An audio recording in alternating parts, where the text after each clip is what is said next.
It's a basketball night in West Liberty. Tonight, the Chick-fil-A Crosstown Shootout sponsored by the Chick-fil-A Highlands, as it's the West Liberty Hilltoppers taking on the visiting Wheeling University Cardinals. Thank you for joining us on Topper Station. I am Todd Olam. Alongside me, Chaz Hines, former Hilltopper basketball player himself, back for this broadcast. A good one for the Lady Toppers the last time, taking on Salem here at the ASRC. 87-63 win. Carly Anchor, 20 points, coming off some injuries not long ago, showing up very good. Had 6 3-pointers in this one. The Toppers in total had 18 3-pointers in that game against Salem. Quite a showing as we head into the Mountain East Conference tournament. Yeah, it's always a welcome sign when one of your better players on the year who was down with a slight ankle injury comes back and is starting to look like her old self again. It's exactly what you want to see heading into March. We saw another Lady Topper that's faced some recent injuries with Olivia Baker. She had some big threes in this game against Salem last Wednesday night as well. It is good to see the Toppers kind of peaking right when they need to as the postseason approaches. The Toppers will be playing March 5th on Wednesday night at West Banco Arena for the Mountain East Conference tournament. We don't know exactly what time or necessarily who they're going to be playing just yet, as there's still one last game to be played this regular season in terms of seeding for the conference tournament. Yeah. Well, Wheeling comes into this one 16-11. Overall, 12-7 in Mountain East Conference play. The Lady Toppers are 9-18 overall and 6-13 in conference play. It should be a good one tonight. It seems like this rivalry, it doesn't matter what the records are. Nope. It never disappoints. Yeah, what happened the last time between these two teams, none of that seems to matter. It's always going to be a very, very tough matchup. And we're getting ready for the national anthem here, but it is also senior day here on the Hilltop for both women's and men's basketball. We will bring you some of those seniors right after the Star-Spangled Banner, but it should be a good one this early on the weekend. It's filling up pretty good here in the ASRC. Everybody knows this is going to be the final time that, fingers crossed, it won't be the final time we'll have a broadcast here at the ASRC this season, but this could be our final broadcast for, it will be the final broadcast, I believe, for women's, unless we win the conference tournament, and even then I don't think we're going to be hosting. But men's, we've got a chance, and we'll see as we get ready for the Star-Spangled Banner. I'd like to ask you to please rise and with your caps. Direct your attention to the flag. We invite you to sing along with the play of our national anthem.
We get back to things here at the ASRC. Again, senior day here for the Lady Toppers, and we've got 5 players we're going to honor today. Carly Anchor, Bailey Beckstead, Paige Julian, Jenna Ricardo, and Natalia Sekulovska.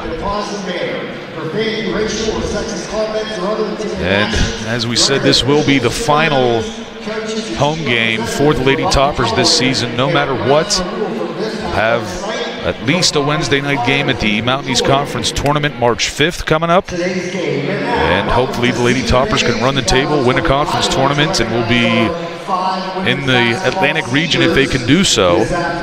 we'll see where that's hosted. Yeah. After all the conference tournaments are finished. Yeah. We begin with senior day. Number 3, Bailey Beckstead. She is being escorted by her parents, Ryan and Jody Beckstead, and her brother Colton. Bailey will graduate with a Bachelor of Science degree in dental hygiene. Following graduation, she plans to move home and get a full-time job as a dental hygienist. During her time at West Liberty, she was on the MEC Commissioner's Academic Honor Roll and named to the Academic All-MEC team. She is currently 32nd all-time with West Liberty University with 187 career assists. Again, number 3, Bailey Beckstead.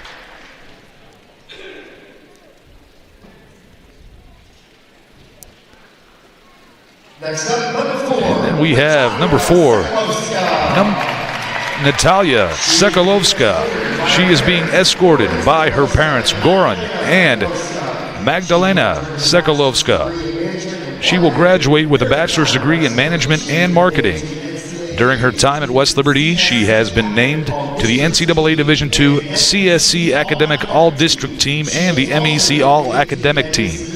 She has also been named to the MEC Commissioner's Honor Roll. Number 4, Natalia Sekulovska.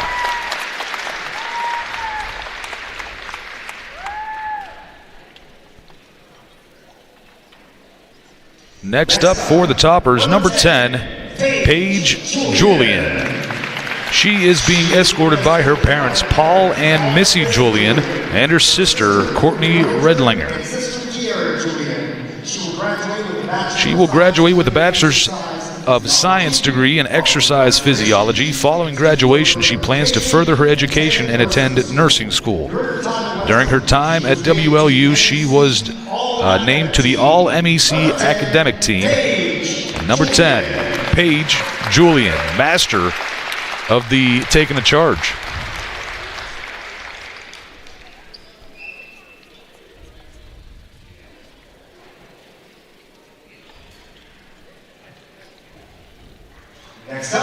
We have number 11, Carly Anchor. Carly is being escorted by her parents, Jay and Dana Anchor. She will receive her bachelor's degree in early childhood education and coaching. Following graduation, she plans to pursue her master's degree in coaching and coach basketball. In her lone season on the Hilltop, she has averaged 13 points per game, and she is also 46 three-pointers this season and 103 combined for her college career. Number 11, Carly Anchor.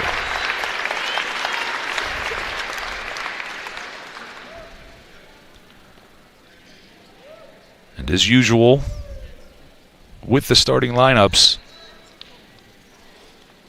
last but not least, number 24, Jenna Ricardo. Jenna is being escorted by her parents, Jim and Jill Ricardo, and her sister Leah and brother Jace. She has received her bachelor's in elementary education and is finishing her master's of education as a reading specialist. Following graduation, she plans to become a full-time elementary school teacher. During her time at West Liberty, she has been named to the NCAA Division II CSC Academic All-District Team, MEC All-Academic Team, and she has scored 792 points and pulled down 453 rebounds. A great career for number 24, Jenna Ricardo.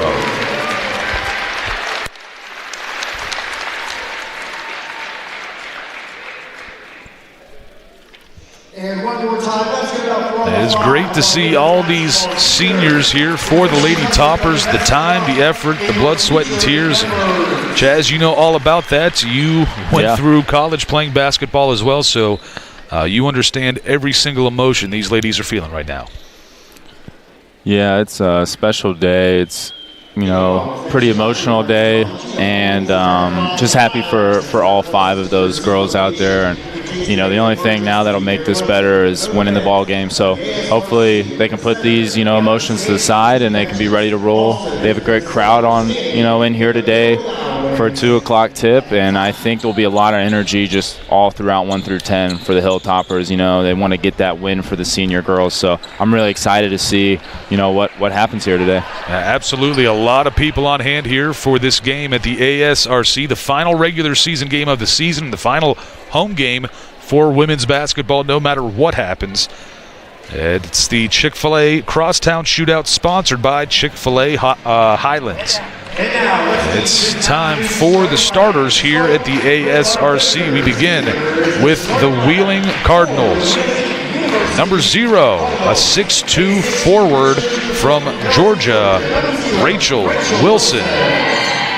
A 5'5 graduate guard from Westchester, Ohio, number 1, Brianna Henderson.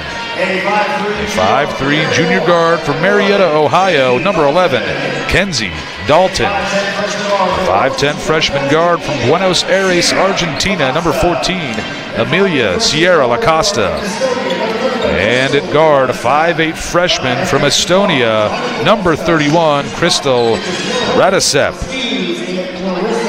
And their head coach, Anya Kowalska, her 3rd season, along with assistant coach Nick Carholt and Ella Skeens. And now it is time for the starters for West Liberty University. We begin with number 2, a 5'8 guard sophomore from Pittsburgh, Pennsylvania, Anna Lucarelli. A 5'7 senior guard from Akron, Ohio, number 11, Carly Anker. A 5'7 junior guard from Roseville, Ohio, number 14, Bailey Smith. A 5'8 junior guard from Kaiser, West Virginia, number 20, Haley Smith. And a 5'11 graduate forward from East Liverpool, Ohio, number 24, Jenna Ricardo. Head coach Kyle Cooper in his 8th season, 110 wins in his career. Looking to make it number 111 this afternoon. Assistant coaches Cassie Seth, Robbie Boner. Coach Seth also the associate head coach for West Liberty University women's basketball. Well, coming into this one, the Toppers lead the Mountain East Conference in three-pointers made with 250 and also three-pointers made per game with 9.3. Let's hope that can continue as we get things started here at the ASRC. Oh, we've got our sideline report, or a sideline hit from Caden Bednarik. Caden, take it away. Welcome to the ASRC, where tonight the West Liberty Hilltoppers will face the Wheeling Cardinals. This is the 105th meeting between these two teams. West Liberty leads the series 57-47. Wheeling won their first meeting this season 67-51 at Wheeling on January 25th. Thank you for that hit, and again, it's been quite the series between these two teams, over 100 matchups.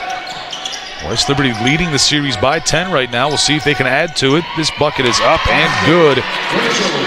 It is Rachel Wilson. She leads the team in points per game with 12. A steal here. Kenzie Dalton, but it goes, man, still on the floor. We're trying to get things moving here. Lucarelli still showing some fight. Yeah, that's a heck of a play by number 11, just staying with it. That might be a problem for West Lib all day long if she's got that kind of energy on the floor. Somebody's going to have to take responsibility and match that right away. So it's the first personal on Anna Lucarelli, first team foul for West Liberty. And going back to the game earlier this year, the West Liberty team just wasn't really able to match Wheeling when it came to physicality. Be interesting to see early on how that looks at the start of this game.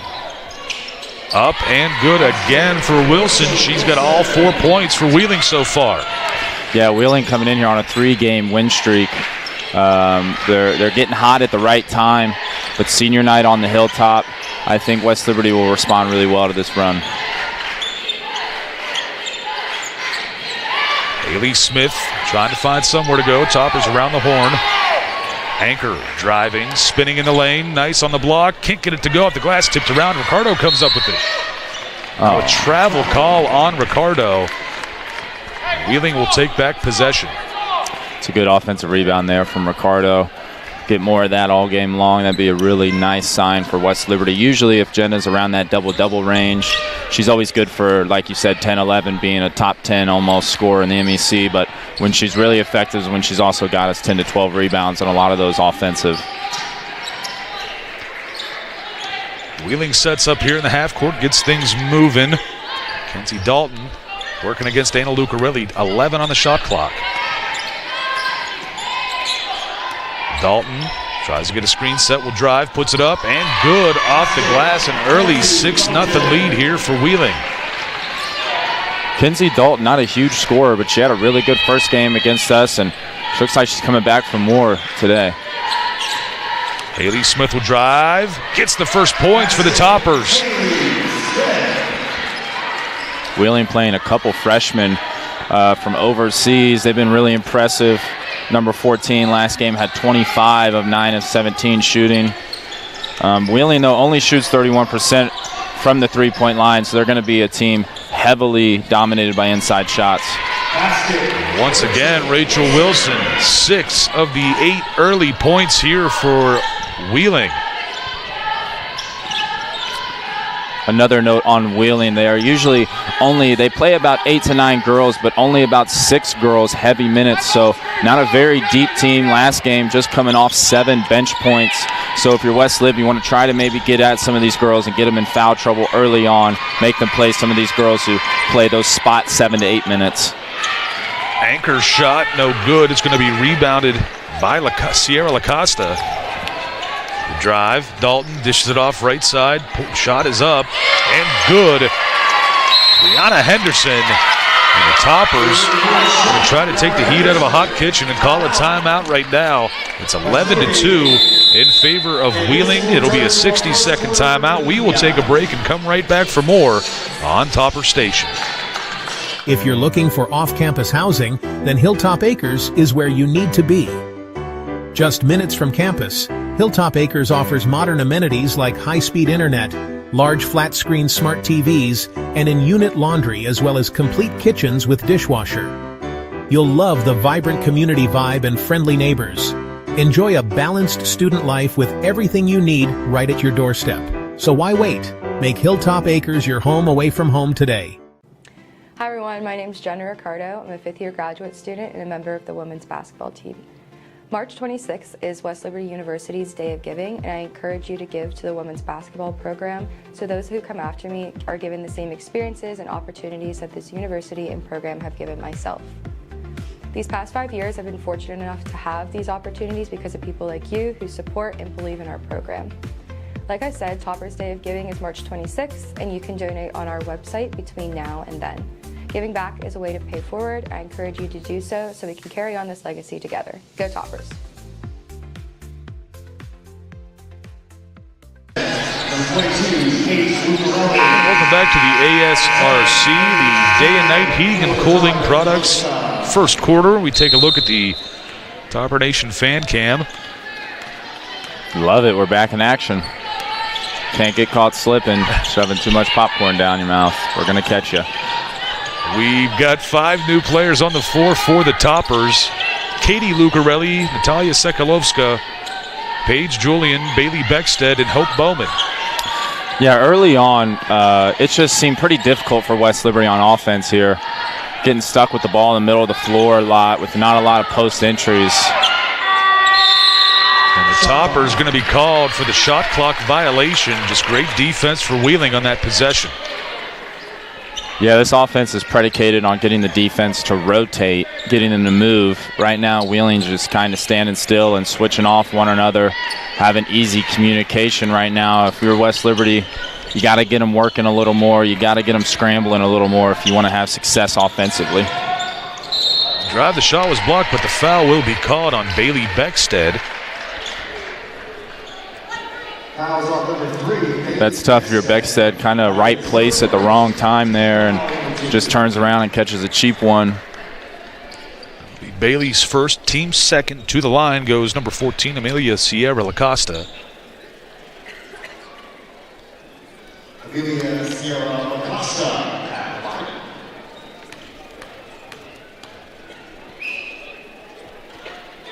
First one goes.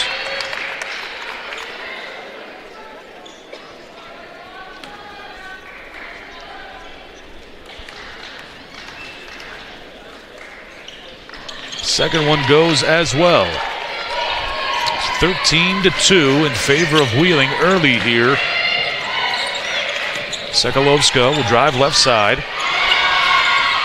Gets double teamed, has to dish it back out. The pump fake for Beckstead. Julian takes a look, 15 to shoot. See, Wheeling's just kind of switching off everything right now, and it's making it real easy for them.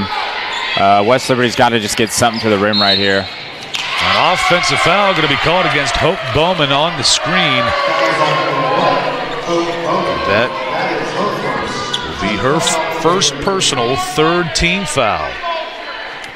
Yeah, West Lib needs to maybe get something in transition here, get to the foul line, be able to slow this game down right now because there's a lot of emotion and a lot of energy on senior night, and maybe just came out a little flat those first 5 minutes. These are important 5 minutes right here, finishing this quarter, scratch and claw their way back into this game for the second quarter. Step back, shot is going to be blocked by Julian. Right here, you got to go. Lucarelli, right side, Sekalovska for three, can't get it to fall. Radicep, the rebound quickly up for LaCosta, no good, but it's going to be Dalton taking care of things for Wheeling here. Yeah, there she is again. That's a second hustle play she's made to keep their team with the possession. 7 seconds on the shot clock. The drive. Up, good, and one coming up. Beckstead picks up her second personal, fourth team foul. One more. Wheeling will be in the bonus for the remainder of the first. That is her second team foul before Bailey Smith back in. Brianna Henderson, one shot.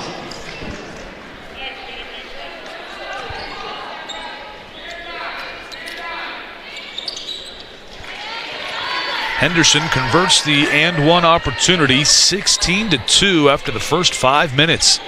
Yeah, Westlip's got to get something going here. Off the fingertips of Bailey Smith, out of bounds. Wheeling takes possession again. Olivia Baker into the game for the first time, taking the place of Paige Julian. Westlip's got to just not only pick it up offensively, if we could get something here defensively, kind of give us that energy we need, maybe a Lucarelli steal or a block from Hope. We need something here to energize this team right now. Sekalovska almost gets the steal there, but backing her down. Radicep, no good. Bowman tried to get that one, but it's tipped out of bounds by Wheeling. West Liberty takes over. Let's see what Coach Coop's yelling something. Let's see what we end up getting into here. I'd like to see something easy. Nothing's been easy for us so far in this first quarter. Lucarelli to work. Picks up the dribble, trying to find someone. Gets to Sekalovska. Bailey Smith back around to Lucarelli. Sekalovska again driving. Foul on the floor, no shot. We'll go against Amelia Sierra LaCosta. Ricardo back into the ball game against Hope Bowman.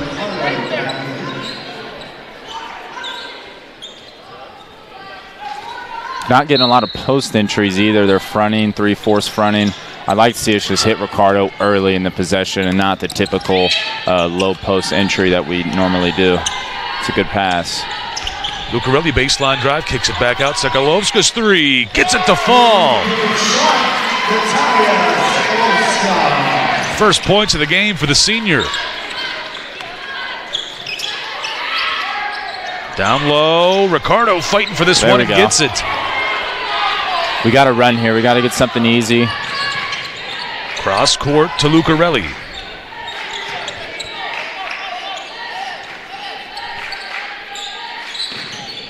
That's to Baker, down low to Ricardo, but going to be taken away by Dalton. Quickly up. Costa can't get it to fall. Toppers get it right back.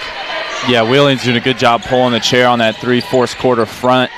If you're West Liberty, you have to probably hit Ricardo at the top of the key. There we go. Beautiful pass there from Smith to Ricardo. Jenna gets her first points on senior night. Couple blocks, couple steals, three-pointer, get the energy picked back up in here. Making a little run, big 3 minutes for the Hilltoppers. Wheeling yet to make a change all game, too. Want to go down low, and they do to Wilson, working against Ricardo. Gets into the paint. This is where they had success early. Puts it up with the right hand and good. Yeah, she's so far been all right hand, all left shoulder. Be interested to see if Ricardo sees that. Yep, she traveled. Travel call against Baker. After that last bucket for Wilson, she has 8 of the 18 points for Wheeling. Sekalovska and Katie Lucarelli catch a breather. Carly Anchor and Anna Lucarelli back into the ballgame. Wheeling here too. They have a lot to play for. So does West Liberty. Wheeling in quite a log jam right now. A lot of teams sitting at 12-7 in the conference. A win today could easily put them on the other side as the 2 seed for the MEC tournament. So a lot to play for respectively for both squads. The drive up and good with the left hand for Sierra Lacosta. Yeah, she's coming off a really big game, and she's following suit today as well. She's been very impressive early on.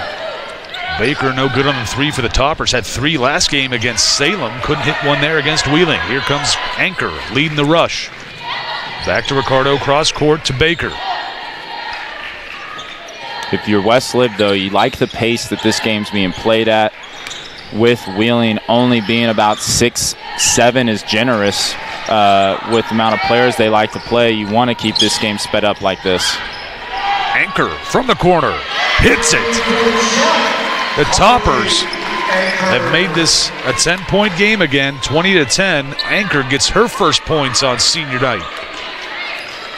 Yeah, if they want to come back, though, it's going to probably be on this defensive end. Wheeling with 20 points in the first quarter, on pace for 80 so far. Not good if you're the Hilltoppers. You got to sit down and guard these middle ball screens.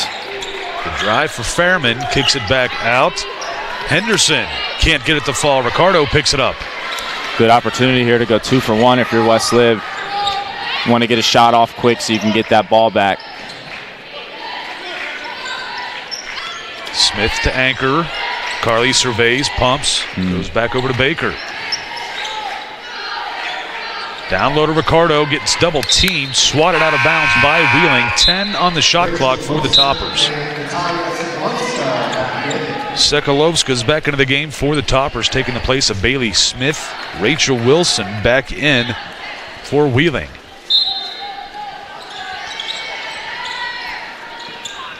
Got to get it in. Whew. Close call. 5 on the shot clock. Anchor to the low post. Double teamed, gets some contact. They give that foul to Wilson of Wheeling. It'll be her first. Team foul number 2.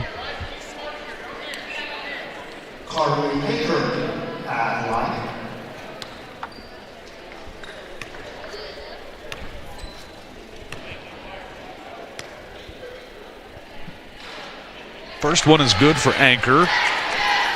Yeah, Wheeling subbing back in Rachel Wilson with 8 quick points, subbing her back in, knowing they're going to get another possession, maybe 2.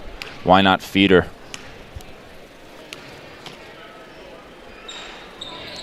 One of 2 on the trip for Anchor. She's at 4 points so far.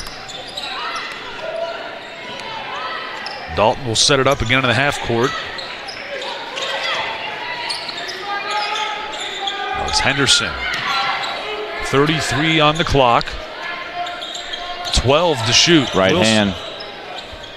Can't get this one to go with the right, and now a foul on Wheeling's Gracie Fairman, the 5'5" junior guard from Pittsburgh, Pennsylvania. Amelia Sierra Lacosta will catch a breather as Layla Merriweather, 5'6" freshman from Delaware, Ohio, back into the ballgame. No shot clock. West Liberty can hang on if they want to. Yeah, I think for West Liberty, you do hold on to it here. Get a good look, shoot it with about under 3 to 4 seconds left, making sure Wheeling doesn't get a chance. Anchor's drive. Oh, that's nice. Gets the bucket. Carly up to 6 points. There we go. Good if it goes, but it's going to be short. That will be the end of the first quarter. We will take the break and come back for the start of the second here on Topper Station. My name is Ron Sismondo. I'm an orthopedic sports medicine surgeon at WBB Medicine Wheeling Hospital. So my goal is to never try to take you out of whatever you want to do. I'm not there to pull them off the field. Like, I'm not there to tell you, like, you can't go golfing or you can't do what you love doing and what you enjoy doing. My goal is to make sure that you're able to continue to do it and do it as best as you possibly can. You want to be out there. That's something that's important to you. That's part of your life. We're Panhandle Cleaning and Restoration, and we're gonna save you. We've got it down to a science, an absolute state of art. We do it all, restoration, cleaning, and reconstruction. When disaster strikes, just pick up the phone. We're Panhandle Cleaning and Restoration, and we're gonna save you. Welcome back to the ASRC and the Chick-fil-A Crosstown Shootout, sponsored by Chick-fil-A Highlands. We've got our sideline report of question of the game. Caden, take it away. The Panhandle Cleaning and Restoration question of the game is, who was the first WLU woman to be honored as an NCAA Division II All-American and an academic All-American in the same season? Stay tuned for the answer at halftime. Thank you for that question of the game. We will see who that was at halftime. Lucarelli going to be fouled here on her trip to the bucket. They give that one to Rachel Wilson. It'll be her second, team first of the second quarter, presented by the Highlands Chick-fil-A.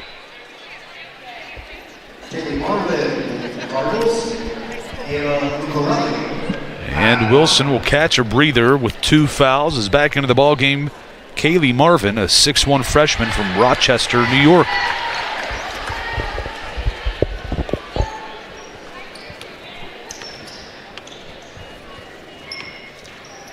Cannot hit the second, but it's a 20-14 game at one point. The Toppers were down double digits. Just scratching and clawing and scratching and clawing. And we've seen it happen throughout this year's where maybe the Toppers didn't have a great quarter. They would come back the following quarter and dominate. Bailey Smith's three. Can't get this one to thaw. Thought we might have a 4-point play if that one would have dropped. That foul goes against Kenzie Dalton. Bailey Smith will shoot 3. Yeah, from our angle, that looked really good. Really good. Just something to note. Wheeling's starting lineup, as expected, played heavy minutes in that first quarter with 2 players playing the entire quarter and just one getting a 30-second breather. Just something to note as this game goes on with the kind of pace and the amount of possessions we've seen early on. That's where the Toppers can take advantage, if anywhere, I think, from this really well-rounded. They only play 5, 6, 7 girls, but really well-rounded group of girls that they have. So if they're going to have any advantage, it's just wearing them down. And Lady Toppers in that first quarter had 7 turnovers. And if they can control that might be a huge difference maker in this one as well, as Bailey Smith makes this one 22-17. Those are her first 3 points. I'm sorry. Are those her first 3 points of the game? Yep. Okay, yeah. Topper Nation wanted a call there, didn't get one. Dalton driving, kicks it back out. Down low. Mismatch there, as it was Kaylee Marvin getting a bucket. Yeah, so far I think Wheeling scored, I want to say almost every bucket, and she gets another one. Dalton showing off her speed and gets another. She's up to 4 points. They've extended their lead to 9, and once again, 26-17.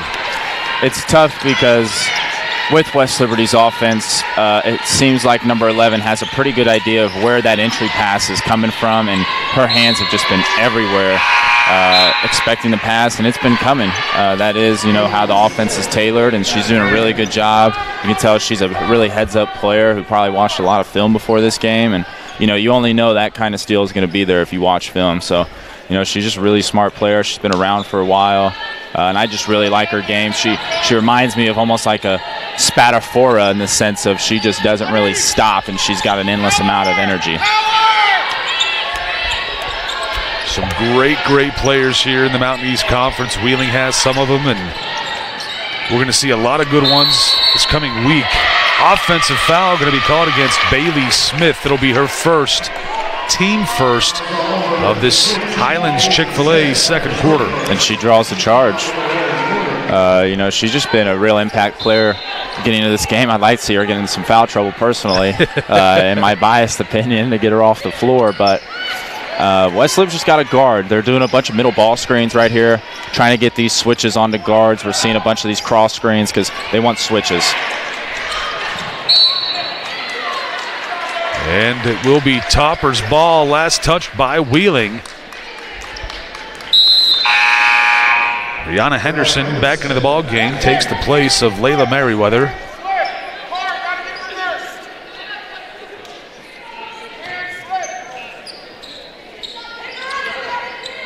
We got suits versus quarter zips today as well for people who can't notice at home. What are you, more of a suit guy, quarter zip guy? Quarter zip for sure. I used to wear this shirt and tie, but as Ricardo gets the bucket there, she's up to 4 points now. Yeah. Topper's back to a 6-point ball game. Used to wear a shirt and tie on broadcasts, at least at home. We travel, just wear the polo in this, but could go either way. Yeah, I think obviously for here I'm all for the quarter zip, but if I'm coaching or if there is a coach, is crazy up and under does not fall, and then a jump ball is called. It will stay with Wheeling. Unfortunately for Marvin, number 32, that looked like a great move. The bucket was all but in and just popped out at the last second. Yeah, what was that, a $20 move but a 10-cent finish? Yeah. I'll give her 20 cents just because it looked like the ball was going all the way in the hoop. But Wheeling's just doing a great job. I mean, they're just getting their bigs to their spots. 0 for 2 on that attempt. Finally gets a rebound for the Toppers. And here they come, trying to, again, scratch down that lead. Ricardo going to be fouled here by Marvin. It'll be her first, team third, and maybe that's a way. Get their post players in some foul trouble. Yeah, they're not very deep in general.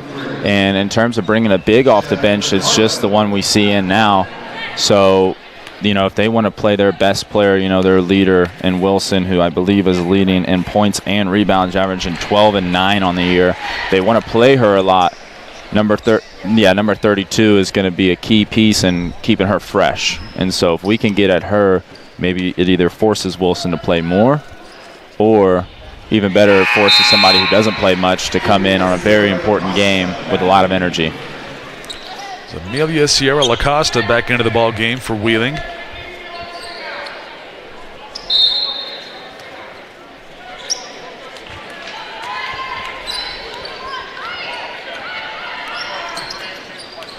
Dalton brings this one up the floor for Wheeling. Dishes it off to Radicep. Lacosta stops at the elbow, goes down low. Carly Anchor's there for the steal. Yeah, fool me once, fool me twice kind of thing. Carly Anchor knew exactly where that pass was going once the switch happened with Ricardo. Really heads-up play there. That's just a senior play. Carry going to be called on Haley Smith, a turnover for the Toppers. Wheeling will take possession back. Still a 4-point ball game now. West Liberty doing their best to try to get back in this one. Yeah, they're in their way a little bit right now, as I am rooting for them, our home team. But, we cut down these turnovers, get out of our way a little bit. That seems to be the big thing this game, is I believe we're up to double-digit turnovers. So just got to narrow those down, and I think we're in the driver's seat. Ricardo picks up the steal.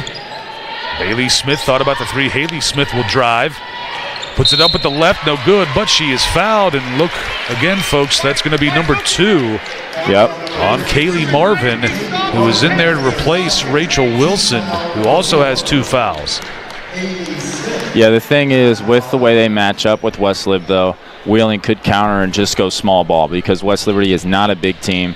something I didn't think of just previously while talking about this is that Wheeling could just counter us, go small ball just like we do, and play no bigs. But with a team who only shoots 30% from three and all their shots are inside, I highly doubt something like that probably happens. Smith gets 1 of 2. She's at the 3 points. It's a 3-point ball game, 26-23. Wheeling was up big early in this one. The Toppers have gotten back into it. Dalton, nice moves here, kicks it back. Radicep down to Marvin. Pushing Lucarelli around and gets the bucket. Yeah, the switch was there. Lucarelli and Ricardo were pretty close to each other, in my opinion. They could have just switched it, but Ricardo hits the 3. She's up to 9 points in this first half. Jenna Ricardo says 3's better than 2. Right back at you, but Westlip just got to be a little cognizant, be ready to switch. Bailey Smith's got to be careful down there, getting a little handsy. Henderson, cross-court driving, finds it in the middle of the lane. No good, but a rebound here for Sierra LaCosta. Once again. Marvin's spin and bucket. She's up to 6 points off the bench. Yeah, the switches right now are just killing the Lady Hilltoppers. Get in there. Anchor's 3 just off the mark. It's going to be taken by Henderson. Here comes Dalton.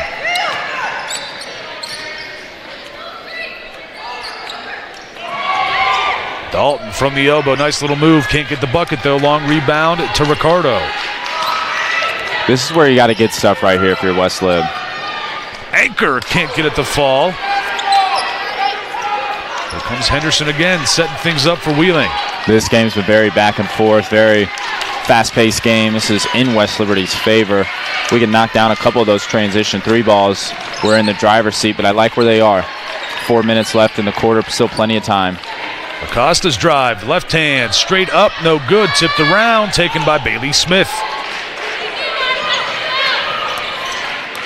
Smith hands it off to Anchor, finds Haley. Smith thought about the straightaway 3. Lucarelli down to Ricardo. In the corner, Bailey Smith can't get it to fall. West Lib is getting all the looks they want. They're getting open 3s and, you know, being one of the top 3-point shooting teams in the nation and definitely in the MEC in terms of attempts and percentages. You know, that's exactly what, you know, you want if you're West Lib. So they'll knock those down here soon. Henderson the push, but they're going to call the foul on Haley Smith. It'll be her first, team second. And with that stoppage, it'll be the media timeout. We will take the break. Toppers down by 4, 30-26. We'll be right back on Topper Station.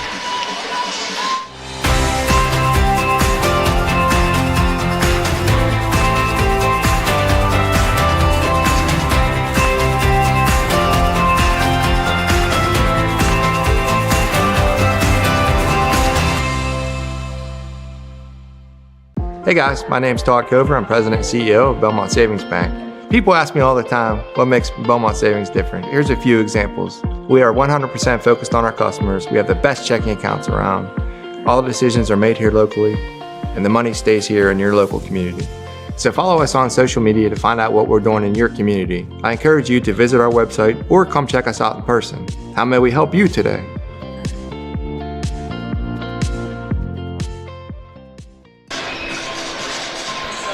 Welcome back to the ASRC, the Highlands Chick-fil-A Crosstown Shootout.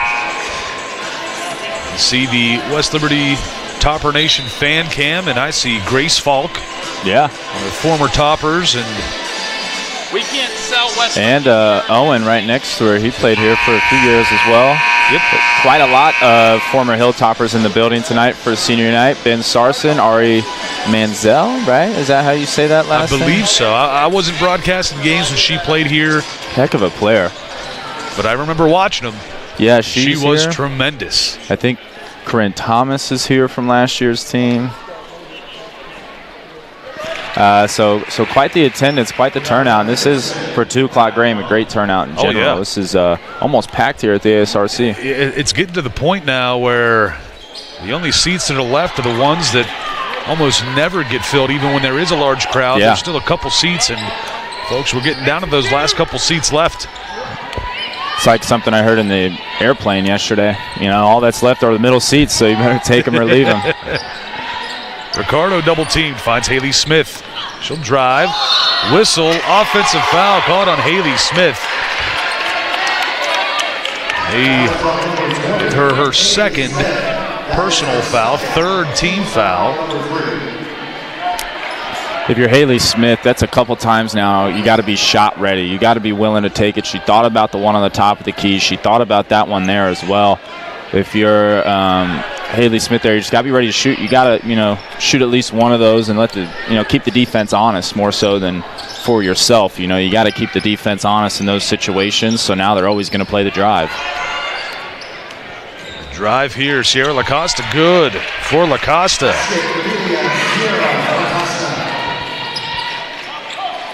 Sekalovska, Ricardo straightaway three. She gets another one. Look out, Loretta.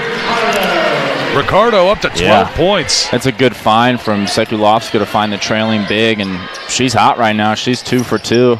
I wouldn't mind, as a big myself, speaking from experience, the trailing three-point shot was probably my favorite. That one no good for Wheeling. Ricardo another rebound. Here come the Toppers. Clawing their way back. Anchor driving up, no good, tipped around. Anchor still fighting for it. Lucarelli comes up with it. Ricardo, right side, finds Anchor wide open. Can't get it to go. Yeah, Anchor might just need a breather. She's been short on about her last 3 or 4 where they're usually pretty automatic. Dalton sets up. 2 minutes left to play in the Highlands Chick-fil-A second quarter. Yeah, it's a big finish from the quarter here for both teams. Straightaway three, no good for Meriwether. Sekalovska gets the rebound. Here comes the Toppers. Again, Sekalovska driving. Left hand, off the glass and good.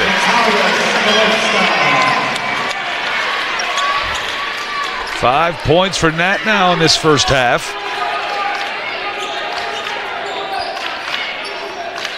$90 seconds left to play. In the opening 20 minutes, 2-point ball game. Henderson right side, 10 to shoot for the Cardinals. Cardinals wearing down a little bit here. The drive, it's up and good with a second to spare on the shot clock. Yeah, it's just too easy. Play such good defense the entire possession and then kind of just let her go right by you. Sekalovska trapped in the corner. They're just going to say knocked out of bounds. Possession stays with the Toppers. Carly Anchor will catch a breather. Bailey Smith back in for the Toppers. And I think those are the top 2 3-point shooters for West Liberty. So at least got one in there. Mia Donald into the ball game for Kaylee Marvin. Mia Donald, a 6-foot freshman from North Olmsted, Ohio. I'd go right at her. First time checking in the game, and she's a freshman. This is a high-pressure game for her. I would go right at her. Sekalovska keeps control, finds Ricardo. 5 on the shot clock, hands off to Lucarelli. Jenna's got to get inside. She'll drive, lays it up, no good, and the shot clock goes. That shot from Lucarelli did not touch the rim, so possession goes to Wheeling. Yeah, I'm not... that's a tough possession there for the Hilltoppers. Just weren't able to really get the look that they wanted. But personally, I think you got to go at the girl who doesn't even play. I think more than 3 minutes a game was her average. You kind of have to go at her. Warm-ups were a long time ago too, so her legs aren't fresh. If they get the ball back, I'd love for them to do it. Just honestly to see if I was right. Amelia Sierra LaCosta looking, goes down low. She's going to try and score, the freshman. They're going to call the travel.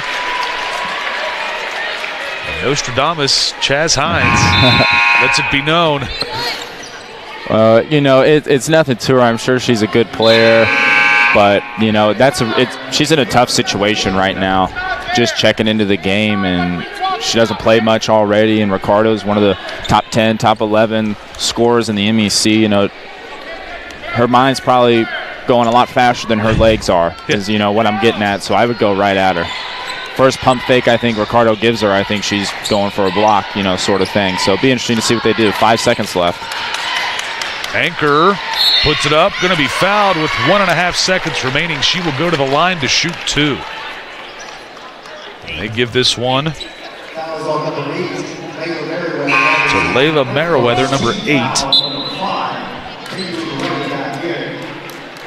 Katie Lucarelli back in. Bailey Smith catches a breather just so Bailey doesn't catch a foul here with the final 1.5 seconds left in the half. Great response from the Hilltoppers. Knock on wood for these free throws. But it's just overall a great response. I believe we were down 16-2 at one point. It is now 32-35. West Lib just with a great response like they have done all year. Start slow in some instances and they come roaring back. Hopefully they can just keep it steady Eddie for the second half. Anchor makes both. She's up to 8 points. And it's a 3-point ball game after the first 20 minutes. What looked like it could be a blowout in Wheeling's favor to start this ball game. West Liberty has stormed back and made this one a good one here on Senior Day. We will take a break here for a little bit. We'll get some stats brought together and get you our question of the game. Chaz, your thoughts on that first 20? I think just with the Senior Day, a lot of emotions maybe early on in that first 5 minutes or so, but West Lib did a really good job at just wearing them down. I think the pace of the game in general is completely in West Liberty's favor, but Wheeling has a very balanced 5, a very good 5 for, they're tied for second right now. So this is a very good Wheeling team. We can't be happy we came back. We just have to keep the foot on the pedal for the second half. And if they do so, Todd, I think West Liberty has a really good chance to leave Senior Day on a high. We will take a quick break. When we come back, we will have some stats and maybe even the answer of the question of the game for you here on the Panhandle Cleaning and Restoration halftime show on Topper Station.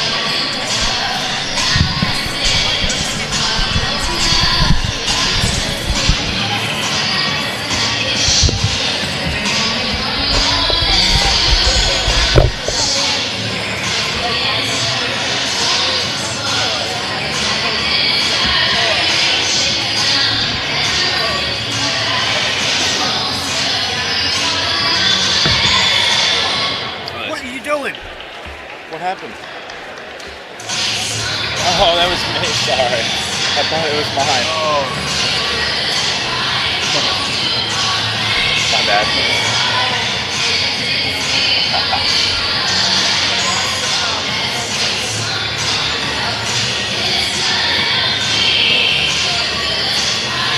Hey, well, now we know they're locked in. Yeah.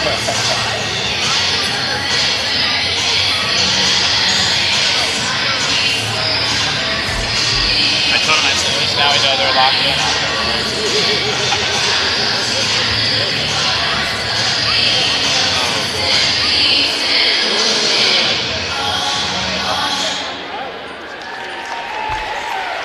Looking for a reason to try the new $5 meal deal at McDonald's? Here's 1, 2, 3, 4, and the price makes 5. So much. That's everything you get with the new $5 meal deal at McDonald's.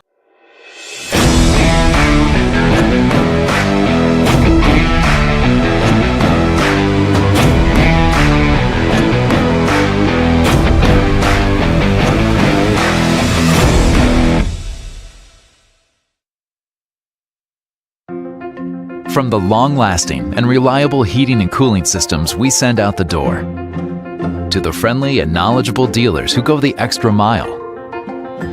With a no-hassle replacement limited warranty, you can trust day and night to deliver outstanding service and performance, keeping you a step ahead with advanced technology and exceptional comfort. To find a day and night dealer, visit dayandnightcomfort.com.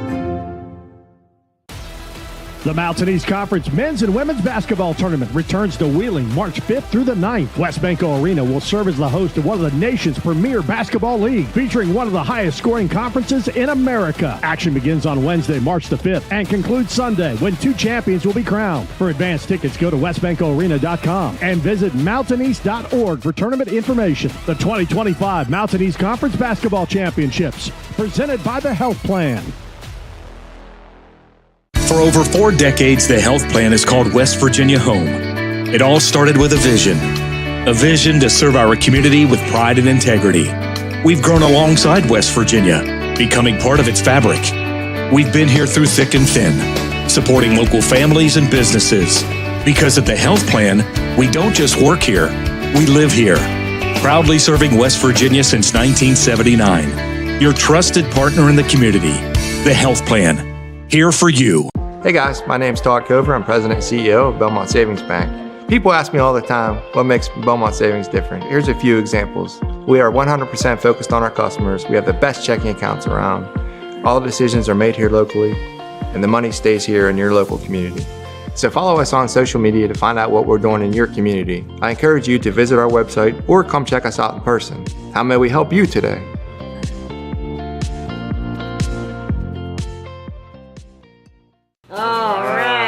Just like Danny, huh? They'll probably never know about his thousands of hours of on-the-job training. Go, Daddy. Or that he spent as much time in the classroom as someone with a master's degree. You and I know he's one of the experts when it comes to electricity. Part of a team committed to doing the job right. They call him Dad. You call him the electrician right down the street. IBEW, the power professionals in your neighborhood. Wow, now that check had an impact. Oh, yeah. Just like impact checking from Main Street Bank. That's right, Jim. After all, Main Street does offer 6% APY on balances up to and including $15,000. Impact checking with 6% APY from Main Street Bank. All roads lead to Main Street Bank. Now that's a checking account that can impact your life. It's definitely checking with an impact, a positive impact. West Virginia's largest restoration company is now in the heart of the Mountain State. With a location in Charleston, joining our branches in Wheeling, Morgantown, and Pittsburgh, we'll be there to help when you need it most. Our expert team and state-of-the-art equipment is ready to serve the Kanawha Valley 24 hours a day. From water damage to fire restoration, when disaster strikes your home or business, tell your insurance provider you prefer the restoration company the Mountaineers call. Panhandle Cleaning and Restoration. My name is Nathan, and this is my Chick-fil-A success story. As a team member, I learned that using My Pleasure really adds to that customer experience. And now that I'm a physical therapist, I still use My Pleasure every day to show my patients how much I care. Where are you going? The store in West Liberty. The store is open 7 days a week with daily lunch specials, hot food and cold sandwiches, Patsy's Pizza, and a wide selection of chips, pop, and other snacks, as well as household goods and hygiene products. We've also got a wide selection of beer and an ATM. Stop on in and check out the store, located at the top of the hill in the town of West Liberty, a proud supporter of Hilltopper Athletics. Our team at Belmont Savings Bank stands out in the mortgage industry because we care about our customers. My first-time home buyers, my younger people, I try to treat them like my children, like I would want my children to be treated. And the minute when those keys slide across the table to those owners, it goes from becoming a house to becoming their home. We call Ohio Valley home. Our motto is, how may we help you today? When you're working with a community bank, our main focus is the community. Grab a meal at the Dirty Dog Tavern. Located at the top of the hill in West Liberty, Dirty Dog Tavern offers a family-friendly atmosphere with a full menu as well as adult beverages. Catch the game during weekday happy hours, play games like darts or pool, or enjoy the deck with your family and friends. Open Monday through Saturday at 4 p.m. and Sunday from noon to 8. Come to the Dirty Dog Tavern in the town of West Liberty, a proud supporter of Hilltopper Athletics. My name is Tina Bhatnagar. I am the Medical Director of Hematology and Medical Oncology at WVU Cancer Institute Wheeling Hospital. I think there's immense opportunity that's coming with the building of this regional cancer center. I think we'll be able to offer ongoing, outstanding quality of care.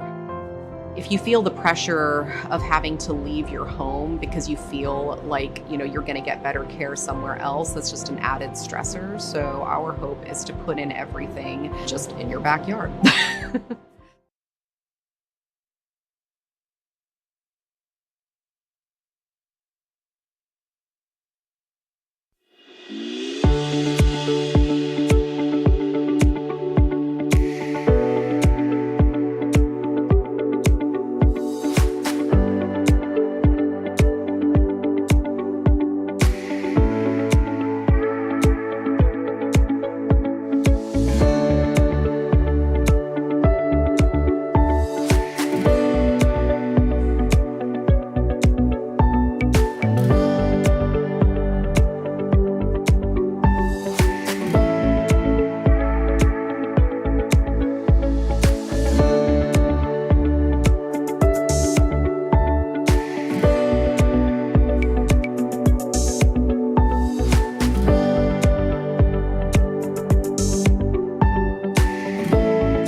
From humble beginnings in 1837, West Liberty University has been home to thousands of students. Whether you're a recent high school graduate or looking to complete a college degree later in life, starting your educational career at West Liberty University will be the catalyst for your future. This is a place where you will discover who you are and where you belong, surrounded by lifelong friends and a supportive faculty and staff. Start your journey home at westliberty.edu. Hello, Hilltoppers. I'm Tim Borchers, President of West Liberty University. The 9th Annual Topper Day of Giving is Wednesday, March 26th. Your contribution to the fund of your choice will help us make an impact on our students at West Liberty. We have a month of activities planned leading up to the day, so watch our social media accounts as we build excitement. Thanks to the health plan and other sponsors for giving us a head start towards our goals. An investment in West Liberty is an investment in our students and their futures and helps us make a lasting impact throughout the Ohio Valley. Thank you for your support. If you're looking for off-campus housing, then Hilltop Acres is where you need to be. Just minutes from campus, Hilltop Acres offers modern amenities like high-speed internet, large flat-screen smart TVs, and in-unit laundry, as well as complete kitchens with dishwasher. You'll love the vibrant community vibe and friendly neighbors. Enjoy a balanced student life with everything you need right at your doorstep. So why wait? Make Hilltop Acres your home away from home today. Hi everyone, my name is Jenna Ricardo. I'm a 5th-year graduate student and a member of the women's basketball team. March 26th is West Liberty University's Day of Giving, and I encourage you to give to the women's basketball program so those who come after me are given the same experiences and opportunities that this university and program have given myself. These past 5 years, I've been fortunate enough to have these opportunities because of people like you who support and believe in our program. Like I said, Topper's Day of Giving is March 26th, and you can donate on our website between now and then. Giving back is a way to pay forward. I encourage you to do so we can carry on this legacy together. Go Toppers! My name is Ron Sismondo. I'm an orthopedic sports medicine surgeon at WVU Medicine Wheeling Hospital. So my goal is to never try to take you out of whatever you want to do. I'm not there to pull them off the field. I'm not there to tell you you can't go golfing or you can't do what you love doing and what you enjoy doing. My goal is to make sure that you're able to continue to do it and do it as best as you possibly can. You want to be out there. That's something that's important to you. That's part of your life. We're Panhandle Cleaning and Restoration, and we're gonna save you. We've got it down to a science, an absolute state of art. We do it all, restoration, cleaning, and reconstruction. When disaster strikes, just pick up the phone. We're Panhandle Cleaning and Restoration, and we're gonna save you.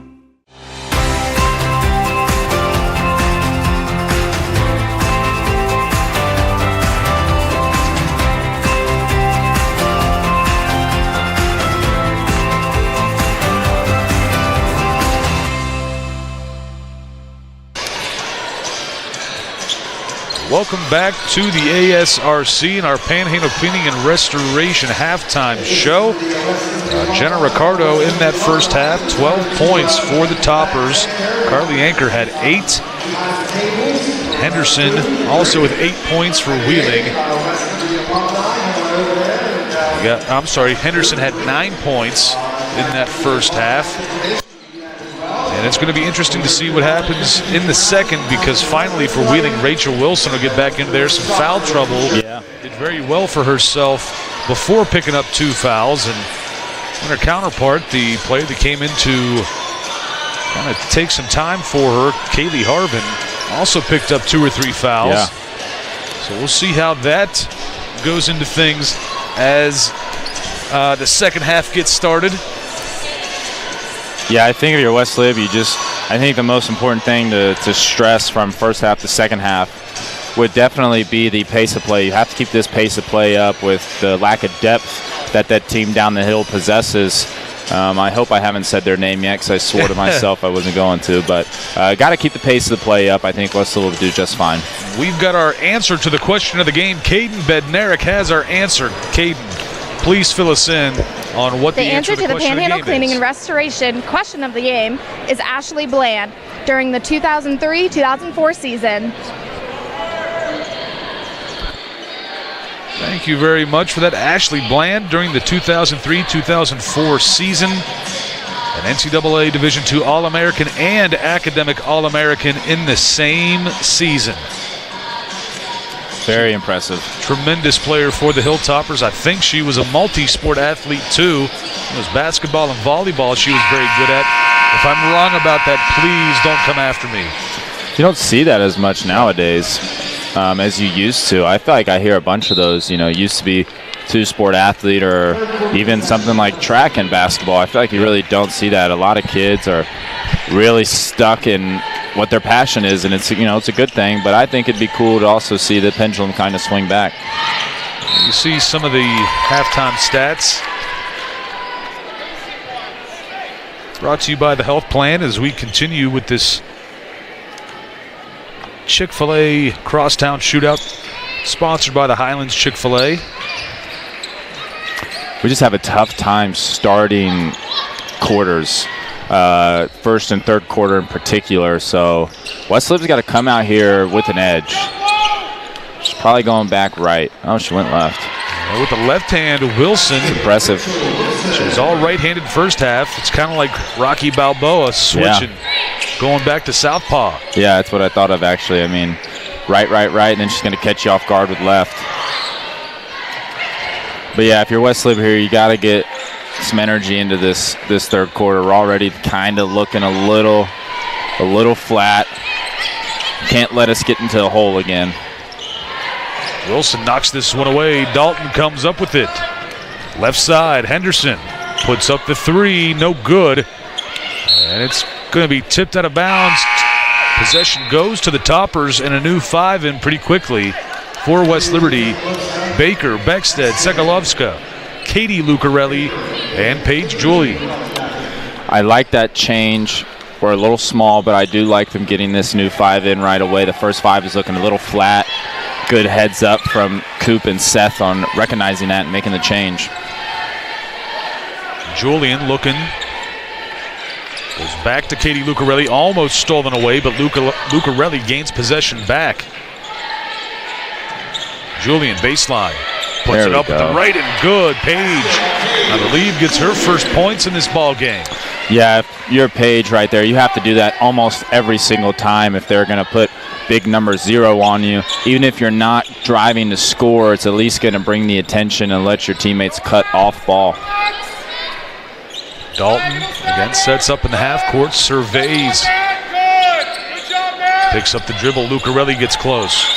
And if you're Paige, you need to just make contact early. Oh, nice. And another charge taken. Look who it is, Paige Julian. No surprise there. That's a great sub by Coop and Seth over there to put in Paige, put her on the big girl who's got 2 fouls. Paige, I will say it, is probably better than anybody in the country at drawing those charges. She does exactly what she does there. Olivia Baker, the net barely moves on that one. And the Toppers have tied this at 37. This second unit's really just flipped the switch. This has been a common theme the last 4 or 5 games. Once they started implementing the 5 in and 5 out, second unit once again has really picked up the energy just all around. It's been good to see. The drive here, and is good with the left hand for Radicep. Beckstead to Sekalovska, makes a nice little move, gets to the bucket. She tries to answer, but it just does not get the friendly roll on senior day. Yeah, it's a good move. LaCosta, no good. Tipped out of bounds, they say last touch by West Liberty. Possession stays with Wheeling.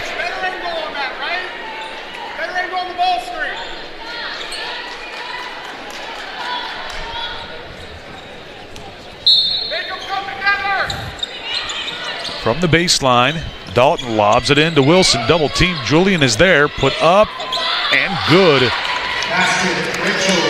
So Wilson is up to 12 points now for Wheeling. Yeah, it's tough. There's really not a whole lot you can do right there, just with the size advantage for the team down south. Paige did about the best she could do there. Toppers ball movement here. Somebody's going to have to be aggressive and try to get to the rim here soon. 5 to shoot. Beckstead finds Baker. Can she get another one? Getting the fast lane grab on a bingo. Game's ready to roll. The Toppers have made this a 1-point game again. Olivia Baker's second 3. Olivia Baker did a great job at having her feet ready, but Sekulovska set a back screen on her girl who was in help defense. Good heads-up play from both of the two. And some good movement there for Amelia Sierra LaCosta. Jump ball going to be called. Possession to Wheeling. That's a really good take from Beckstead. Just, good defense as well, but you like to see that, and the energy's picking up. It's getting a little chippier. The energy in general has really lifted since this second unit has came into the game.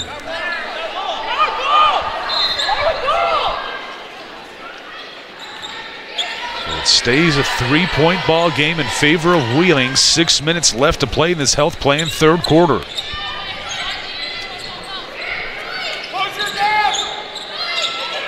Henderson dishes this one off, goes inside to Wilson. Beckstead is there. Wilson. It's good. No good with the left hand. Lucarelli the board. Westlib's got a run right here.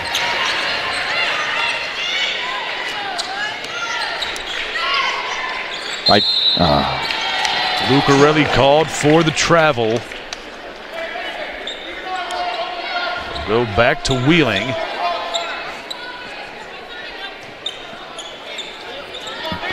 I mean, if you're West Lib with the small 5 we have in right now, I would go right at number 0, Rachel Wilson. She's kind of struggled to stay in front of Bowman and Ricardo at times this game. With Paige or Sekulovska is the one she has to guard, I would go right at her. And a steal here for the Toppers. Beckstead driving, makes a little move, can't get the bucket, but Lucarelli gets the offensive board. Quickly back out. They're going to call the travel on Katie Lucarelli, and Coach Cooper unhappy with the whistle.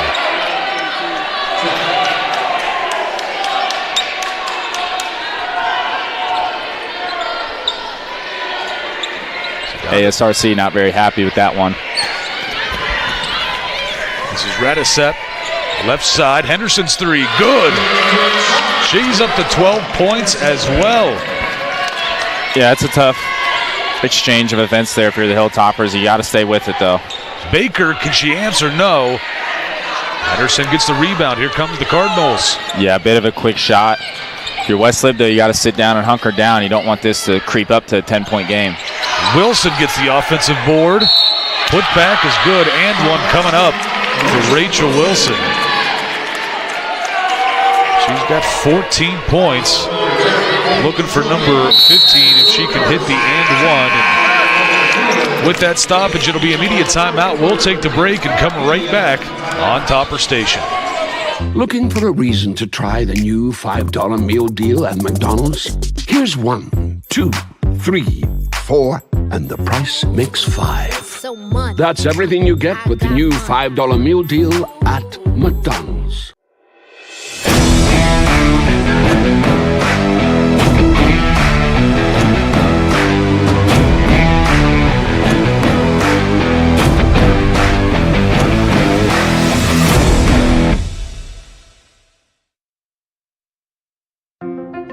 From the long-lasting and reliable heating and cooling systems we send out the door, to the friendly and knowledgeable dealers who go the extra mile. With a no-hassle replacement limited warranty, you can trust day and night to deliver outstanding service and performance, keeping you a step ahead with advanced technology and exceptional comfort. To find a day and night dealer, visit dayandnightcomfort.com. Welcome back to the ASRC and the Topper Nation Fan Cam. We are in the third quarter presented by the Health Plan in the Chick-fil-A Crosstown Shootout. Coach Coop looking for some answers over here. Game's getting a little chippy. Foul call, though, still just 1-1. If you're West Lib, though, you got to go at Rachel Wilson. You got to wear her down and tire her out, especially with how she seems to be heating up on this offensive side of things. Well, she converts the and one, give her 15 points so far.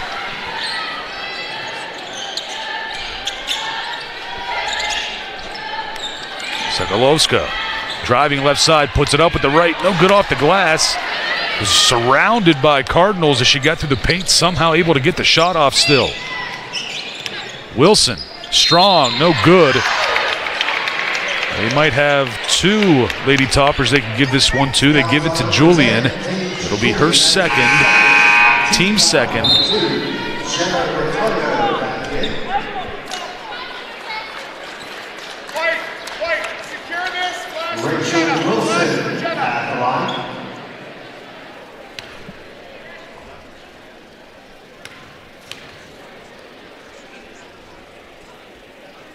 Wilson hits the first. Yeah, I would say really just looking here at the stat sheet for the people at home who don't have one, I would say really the only difference and discrepancy in the stats is the turnover battle, which is 7-16 in favor of the Cardinals. I think if West Lib can keep this number under 20-25 by the time this game ends, we have a way different outcome on the scoreboard.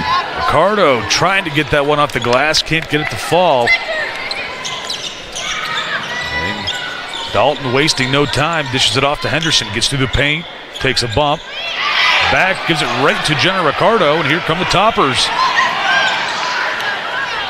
Go, Jenna, go to the rim. No shot, foul on the floor. They give this one to Amelia Sierra Lacosta. It'll be her second, team second. Rachel Wilson will grab a breather as back into this ball game. Kaylee Marvin.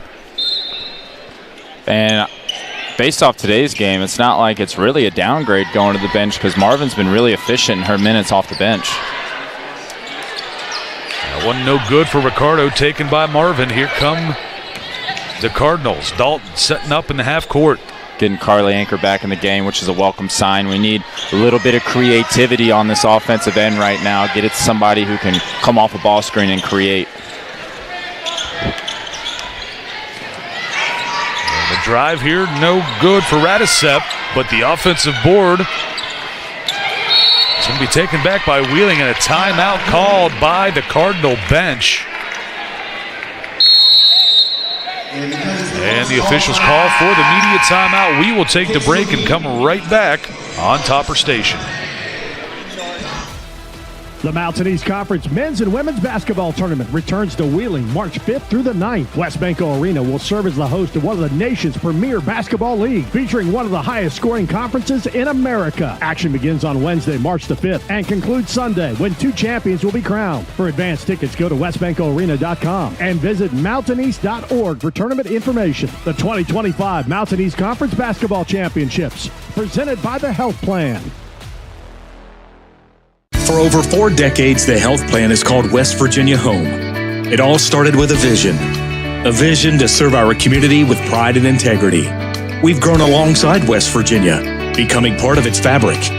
We've been here through thick and thin, supporting local families and businesses. Because at the health plan, we don't just work here, we live here.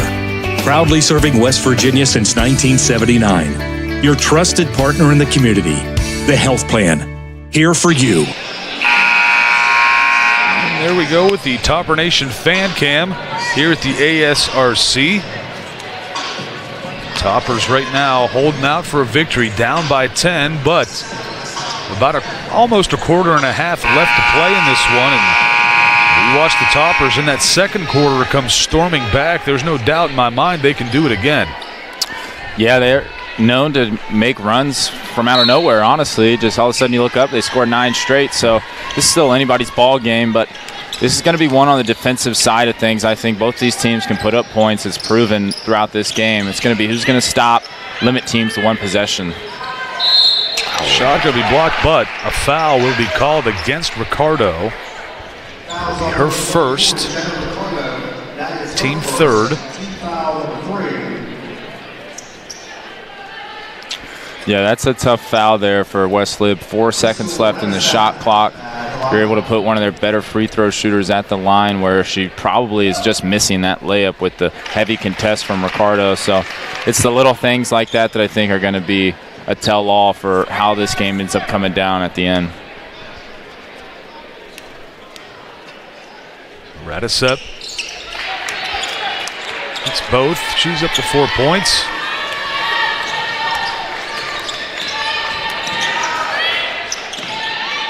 Ricardo top of the key, right side for Lucarelli. Yep, West Lib's been scoreless in the last handful of minutes. Be nice to see him get to the foul line, get something easy. Anchor going to be called for the travel. Wheeling will take over possession. It's just tough. It seems like Wheeling knows where the ball is going before the ball gets there, and they're doing a really good job in their rotation, not necessarily talking about the girl guarding the ball, but the girl who's rotating and help always seems to be there before the action happens. Henderson going to hand this one off. Down low. Shot is no good. Radisep the rebound for Wheeling, though. 5 to shoot. Kiss to the low block, and the bucket is good. Radisep, give her 6 so far.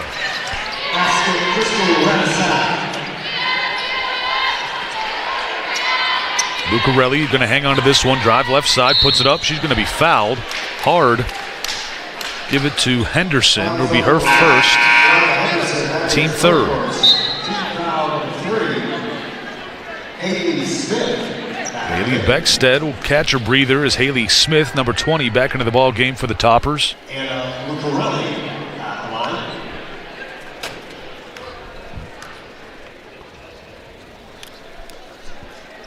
Lucarelli hits the first. I don't know if you're West Lib here, you got to kind of pick up the energy. It looks a little dead out there right now, a little flat. Missing 2 is uncharacteristic there of Lucarelli. First group just been a little off today in terms of cohesiveness, keeping the energy up high. Would really like to see them turn these things around. They're going to have to if the Hilltoppers want to come out of here victorious. Step back 3, no good. Radisep, the offensive board. She's off the glass, no good. Another offensive rebound, and this one does go for Kaylee Marvin. Yeah, they just got beat there as we're going to get a timeout here. Timeout for the Toppers. It'll be a 30-second timeout. We'll keep it here. 1:18 left to play in the health plan third quarter.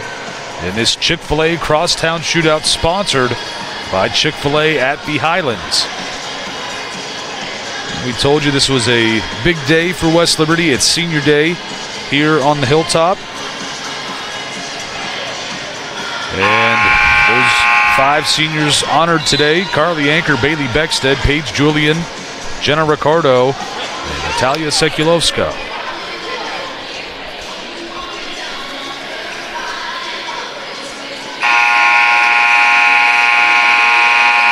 5 on the floor right now for West Lib. It'll be Ricardo, Anna Lucarelli, Bailey Smith, Haley Smith, and Carly Anchor. The original starting 5 for the Toppers this season. Yeah, the Hilltoppers are scoreless here these last 3 minutes. Interested to see what they draw up here. Bailey spinning on the low block, gets the bucket. Oh, she's going to get a tech. She gets a technical foul.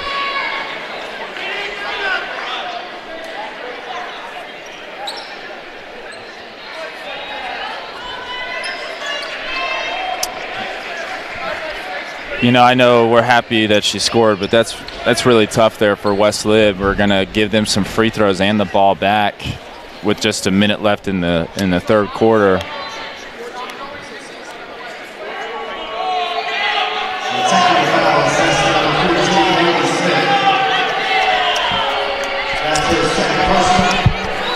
Kudos Kenzie Dalton for that one.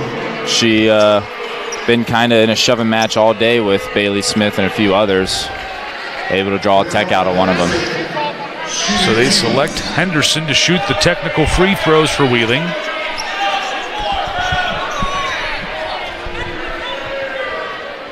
First one's no good. Ball don't lie. Quite a round of applause here at the ASRC for that miss. Second one does go. It's 57-42.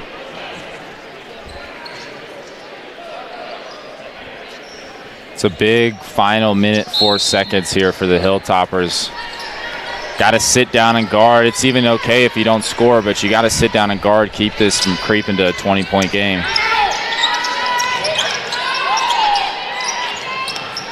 Now Radisep, deep 3 off the mark. Loose ball taken by Ricardo of the Toppers. Foul going to be called against Amelia Sierra Lacosta. The reach from behind. It'll be her third, team fourth. Both teams with 14 fouls with 43 seconds left. Gracie Fairman, number 21 from Pittsburgh, PA, back into the lineup.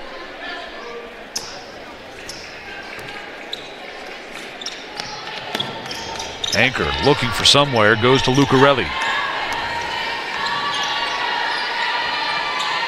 Haley Smith dishes this one off. Back to Bailey Smith. Thought about the deep 3. She'll drive. Gets down to the low post again. Cross court. Lucarelli can't hit the 3. Going to be taken by Dalton. Flying up the floor. Looks like Wheeling's going to hang on to this one. No shot clock. 15 seconds left. I think they're going to do a lot of random stuff and just end it with a straight line drive trying to get to the rim.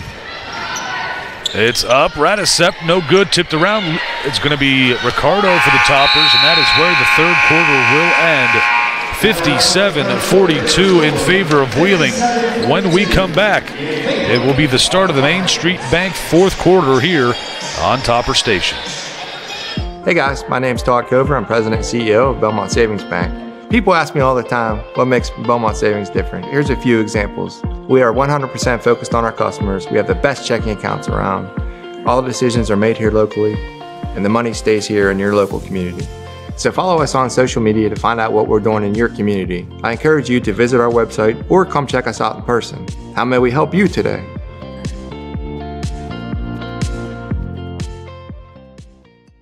All right, now you're just like Danny, huh? They'll probably never know about his thousands of hours of on-the-job training. Here you go, Daddy. Or that he spent as much time in the classroom as someone with a master's degree. You and I know he's one of the experts when it comes to electricity. Part of a team committed to doing the job right. They call him Dad. You call him the electrician right down the street. IBEW, the power professionals in your neighborhood. And welcome back to the ASRC, and take a look at the fan cam there. Looks like we got a nice couple and some friends, maybe a father-son sitting back there enjoying West Liberty and Wheeling basketball. Took a look right at the camera too. Good job, fellas. Got Carly Anchor for the Toppers taking over here as Toppers are down by 15 points. Got 10 minutes left. Anchor, and I think that's the first time I've seen that happen this season. Not the first time I've seen it happen during actual game play. And got our buddy Corey. Attaboy, Corey. Helps us run our floor camera from time to time. Helping out, getting that basketball unstuck. And it was like he knew that was going to happen. In the back of my mind, I think he knew we're going to need some help. He was just waiting on the call. He didn't want to, trespass on the court too soon. If you're West Lib here, it's all about defense. Offense has gone dry, but you got to be able to stop this team first before you have any comeback. That's a great play there. Jump ball, possession goes to the Toppers.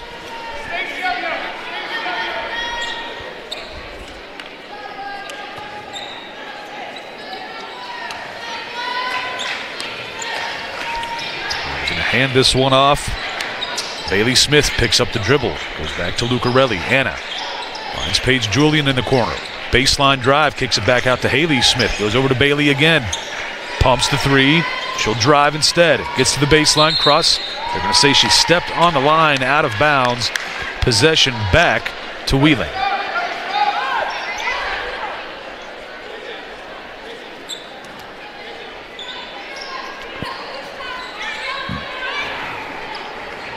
Kenzie Dalton bringing this one up again. 1 minute gone by here in the Main Street Bank fourth quarter. Toppers still down by 15. Radisep down low to Wilson. Paige Julian knocks that one away. They say last touch by Julian, and possession stays with Wheeling. 13 to shoot.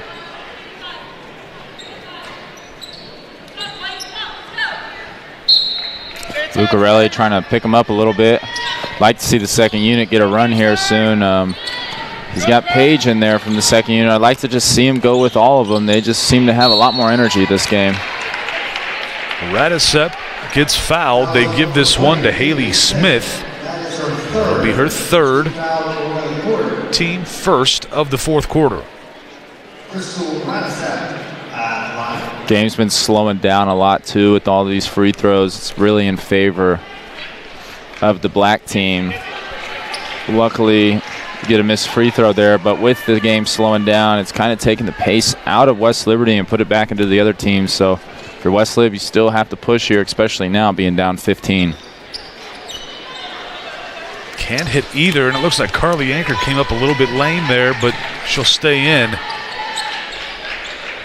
Anchor with it, top of the key. Drifts left side, hands it off to Haley Smith. Paige Julian over to Bailey Smith. Bailey gets the screen set, finds a little bit of room in the paint, puts it up, right hand, can't get it to fall. Radisep, the rebound. Yeah, Bailey Smith trying to get herself going right here. Henderson, a great job on the pump fake drive, but she picks up an offensive foul. Haley Smith putting her best Paige Julian impression, drawing the charge. Olivia Baker back in for Carly Anchor.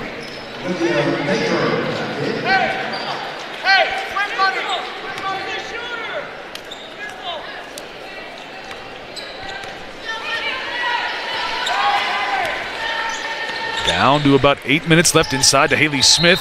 Some contact, out of bounds. Possession stays with the Toppers. And once again, we need Corey's help to get the ball back in play. He's probably thinking he should be getting paid a little more. He's his little Swiss Army knife over there doing it all for him. Listen, if he requests it, I will agree and say they should. Hopefully that does happen. Yeah, that'd be nice.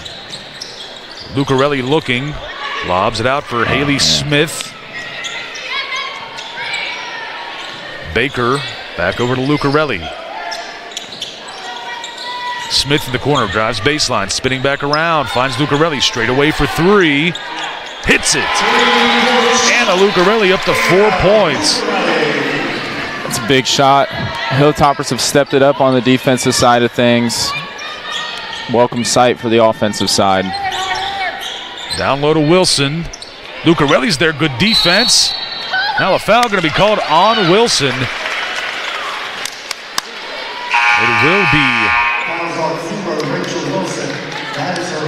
It'll be her fourth foul, second team foul. Back into the game, Kaylee Marvin, number 32. She takes the place of Rachel Wilson.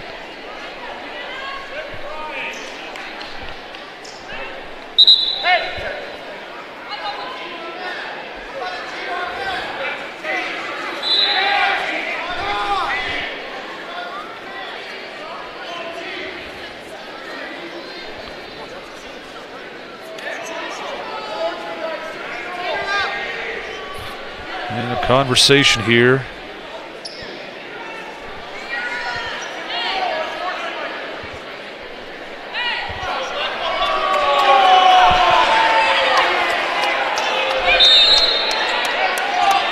Not sure what the conversation was. Bounce pass off the mark. That possession's going to go back to Wheeling. Yeah, if you're trying to make a comeback, that's just quick turnovers, giving the ball back. That's always going to, kind of shoot yourself in the foot there. West Lib, though, doing a good job on the defensive side of things. Luckily, Wheeling has their best player out now, too, so if there's a good time to make a run, it's right now. Dalton trying to make a move against Haley Smith, has to dish it back. The drive here, up with the right hand, no good, but an offensive board for Kaylee Marvin. That's no good either. Lucarelli comes up with it. Here come the Toppers. Bailey Smith driving. Foul going to be called. Give this one. Kenzie Dalton, her second, team third.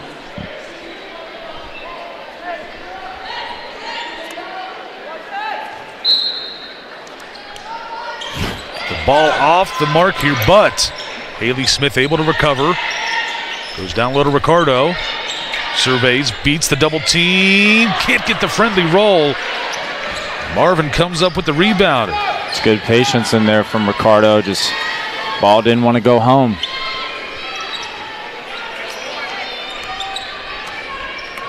Dalton taking her time here. Fairman with Radisep. Radisep, step back, three. Can't get it to go. Marvin the rebound. Tries a little up and under. Has nowhere to go. 3-second call is made. And the Toppers take over.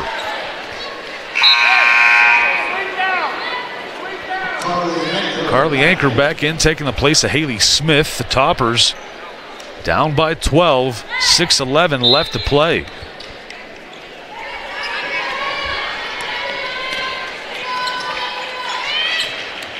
Bailey Smith open for three. There it is. Bailey up to 8 points, makes it a 9-point ball game, back to single digits. Yeah, we've been here multiple times before this game. West Lib just can't take their foot off the gas pedal here. It's a good timeout. Timeout called by Wheeling with that stoppage. It'll be a media timeout, I believe. Okay, yeah, we'll do the media timeout and come back with Caden Bednarik to promo the Mountain East Conference Tournament. We'll be right back on Topper Station. Wow, now that check had an impact. Oh, yeah. Just like impact checking from Main Street Bank. That's right, Jim. After all, Main Street does offer 6% APY on balances up to and including $15,000. Impact checking with 6% APY from Main Street Bank. All roads lead to Main Street Bank. Now that's a checking account that can impact your life. It's definitely checking with an impact, a positive impact. West Virginia's largest restoration company is now in the heart of the Mountain State. With a location in Charleston, joining our branches in Wheeling, Morgantown, and Pittsburgh, we'll be there to help when you need it most. Our expert team and state-of-the-art equipment is ready to serve the Kanawha Valley 24 hours a day. From water damage to fire restoration, when disaster strikes your home or business, tell your insurance provider you prefer the restoration company the Mountaineers call. Panhandle Cleaning and Restoration. The Mountain East Conference Basketball Tournament will begin March 5th at West Bank Arena in Wheeling, West Virginia. Topper Nation always shows up and shows out. Be sure to get your tickets at mountaineast.org and support the Hilltoppers in the conference tournament run. Thank you for that, Caden. Again, the Mountain East Conference Tournament coming up 5th through the 9th in March. Toppers will play. The women's team will play Wednesday night the 5th. The men's team will have the bye. Probably won't play until Friday at some point. MountainEast.org. Get your tickets and more information. Ricardo in transition. Can't hit this three. Dalton gets the rebound for Wheeling as it's back to an 11-point ball game, 59-48. Yeah, the last thing West Lib needs to do is rush themselves into some tough shots here. Every possession counts now with just 5 minutes left trying to make this comeback. Henderson no good, but a foul coming up on Carly Anchor. It'll be her first, team second. Carly Anchor, that is her first, foul 2.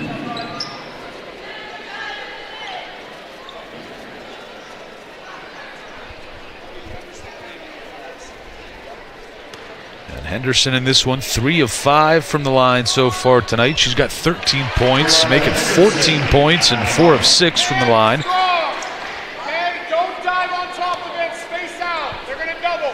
Man strong. 2 for 2 on the trip. It's at 61-48.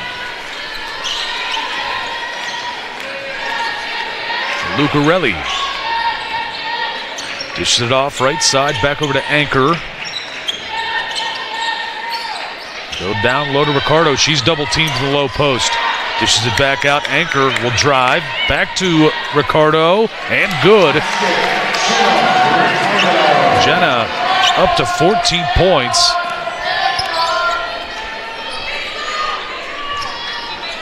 Crowd's getting into it today at the ASRC. Henderson dishes off to Radisat. To drive. Stop up. Shot no good for Kaylee Marvin, and here come the Toppers. Bailey Smith in transition. Liv Baker, deep three, hits it. Timeout called for the Toppers. Olivia Baker, 9 points. A 30-second timeout called. We'll keep it here. 61-53 with just over 4 minutes left to play. Rachel Wilson set to come back in for Wheeling. We take another look.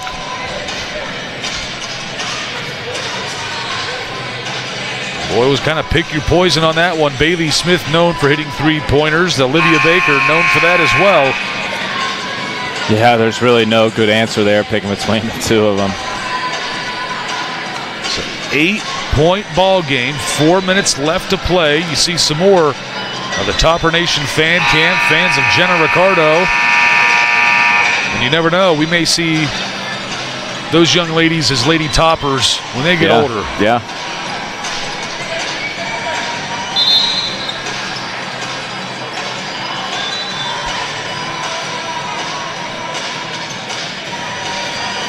Yeah, this game's really picked up here in the last minute and a half. Topper's starting to knock down some shots, and when they get hot, you know, they can be a handful. So it's a welcome sight with 4 minutes left in this ball game. Kenzie Dalton dishes this off to Radisat. Wilson tipped away. Somehow Amelia Sierra Lacosta comes up with that one. Long two, jumper, no good. Henderson touches that one, trying to save it. Toppers end up with it, and a foul's going to be called against Amelia Sierra Lacosta. It'll be her fourth, team fourth. Yeah, West Lib a little fortunate there. Wheeling has been the first to every loose ball today. They were there once again, but Ricardo running after it, able to be there at the right place at the right time.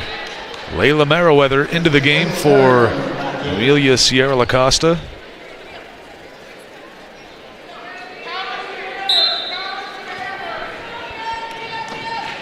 Henderson going to stay right on the hip of Lucarelli up the floor.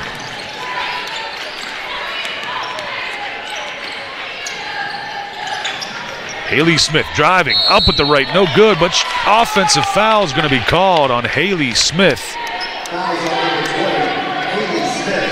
It'll be her fourth, team third. Not what the Toppers were looking for. Nope. On that possession. No, I mean, that's something you can get out of the 30 seconds in the possession. You could get that for all 30 seconds, driving into a crowd and trying to jump over somebody. Like I said earlier, just every possession is magnified here with it being so late in the game. Hopefully that one doesn't come back to bite us in the... Wilson underneath gets the bucket. Wilson up to 18 points. Bailey Smith goes baseline. They're going to say she stepped on the line. And possession goes back to Wheeling. Yeah, I mean, we're just turning the ball over too much. We're getting in our own way once again, like we were at the beginning of this game in the first quarter. And if we can't stop turning the ball over, especially just silly things, stepping out of bounds, running over people, it's going to be very hard for us to come back in these last 2.5. Henderson goes to the top of the key. Radisek hits the three-point shot. She's got 9, and Wheeling leads 66-53. Steal here for Henderson. 2-on-1 with Dalton. She jumps and hits the floor hard. They're going to give Lucarelli the foul. It'll be her second. Fourth team foul on West Liberty. Anchor comes out as Katie Lucarelli back in, and Anchor 2 or 3 times in this game. You can see that ankle still bothering her. Yeah, it's definitely been bothering her today. Maybe last game she could have overdone it. Ankles, knees, those are always so tricky because, it feels good one day, you wake up and the weather's different and it hurts really bad the next day, especially being at the tail end of the season. More than anything, that ankle just needs some rest, and you're not going to get it at this part of the year. And the Toppers, again, after today, it'll be just like it would be normal regular season. They will play Wednesday night in the West Banco Arena in the Mountain East Conference Tournament. Not certain who they'll play yet or what time, but we'll let you know when we get that information. Baker, right side, back to Ricardo. Lucarelli into the paint. Foul going to be called. I believe it's going against Radisat. It will, and the Toppers will shoot 2 as West Liberty now in the bonus. It'll be 68-53 is the score. First foul on Radisat. Bailey Smith will catch a breather as Nat Sekulovska into the game. Bailey Beckstead set to come in as well.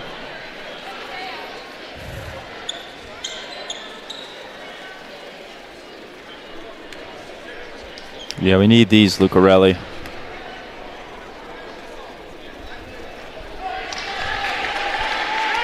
First one is good.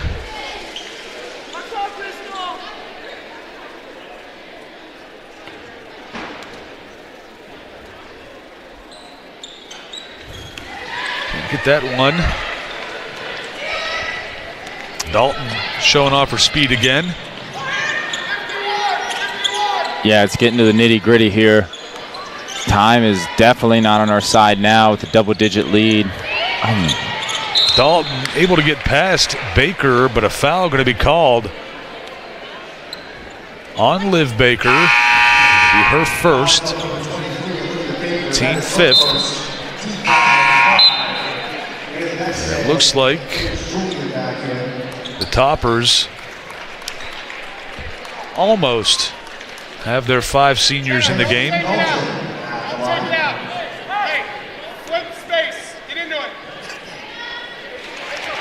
Dalton hits the first free throw.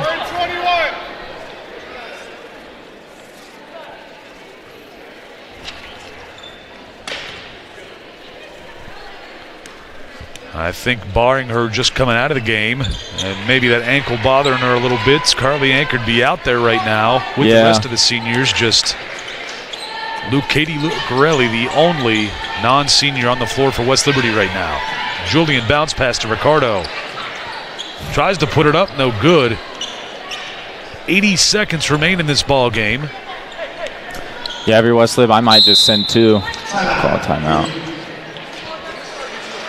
And a timeout for Wheeling, just a 30-second timeout. And it looks like Carly Anchor will be back into this ball game. And for the final 75 seconds, it looks like it'll be all seniors on the floor here for the Toppers. It'll be their final game here at the ASRC this season, no matter what.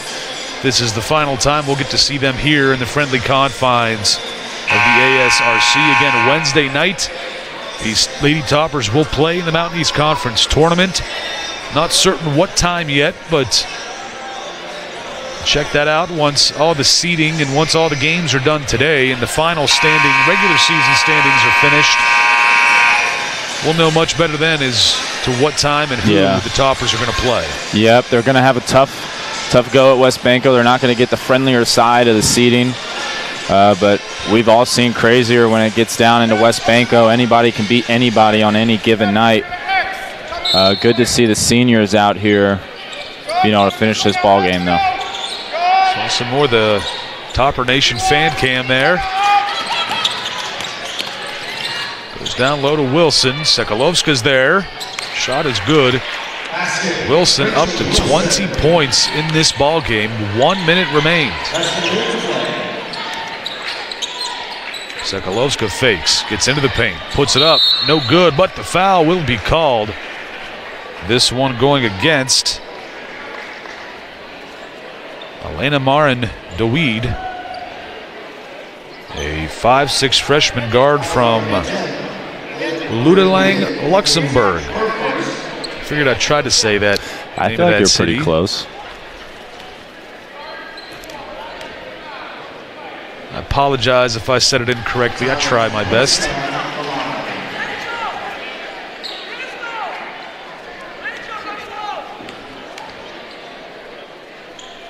Sekalovska hits the second. Yeah, she's had a pretty good game today. She's had 6 points, 4 rebounds, and an assist. No turnovers. Another good game. Jenna Ricardo near double-double. She had a good game. But both sides of the ball, a few Hilltoppers had a good game today, but collectively as a unit, they just weren't good enough. Don't know if it was the emotions of maybe senior day, the big crowd here as well maybe, but Wheeling just very well-rounded team. I think they'll be a tough out in the MEC tournament. Radisette fouled on her way to the bucket. They give this to Paige Julian, her third. So Radisette will shoot 2.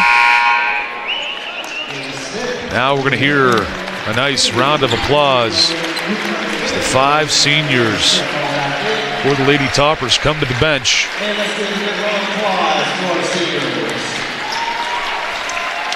They do a standing ovation from quite a few here at the ASRC for these 5 seniors for the Toppers.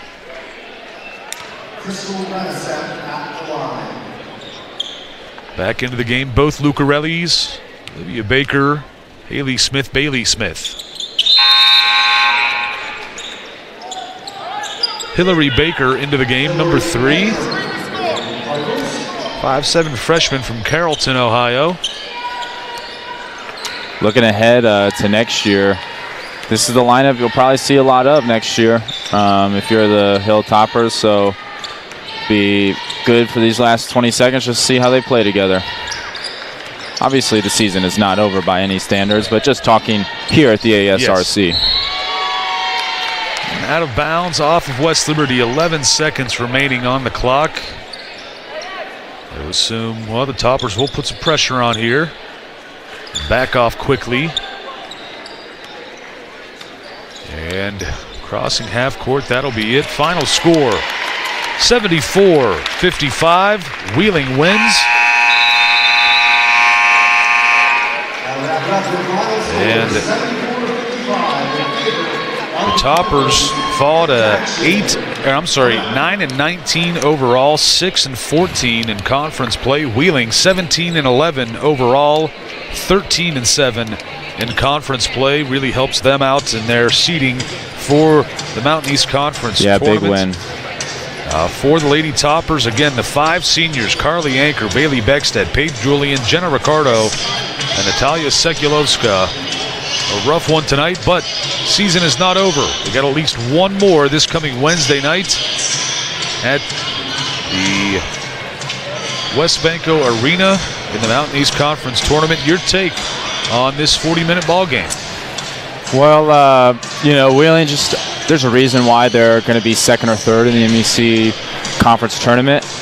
West Liberty just kind of been the story for most of the games this year. Couldn't really get out of their own way in terms of turning the ball over. Fell flat a few times here and there, but all around, pretty solid. Bearing, probably a 5 to 10 minute stretch in each half. They are very solid. So going to go back to the drawing board as we get ready here to play at West Banco. Shooter-friendly gym for a team who shoots the ball a lot. I think they, like I said earlier, anybody can be beaten once it hits March. So tough one for these seniors today, but they left it all out there for sure. And for the Toppers, it will be normal schedule as the next time they play. It will be a Wednesday night, just as it would be for the regular season, and the way that schedule goes, Saturdays and Wednesdays. Well, folks, don't go anywhere on Topper Station. Coming up next, we've got the men's side of the Chick-fil-A Crosstown Shootout, sponsored by the Highlands Chick-fil-A. The Wheeling Cardinals travel up 88 to take on the number 16 in the nation, the West Liberty Hilltoppers. That's coming up in about 20 minutes. Stick around. We'll be right back on Topper Station.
It's a basketball night in West Liberty tonight in the Chick-fil-A Crosstown Shootout sponsored by Chick-fil-A Highlands.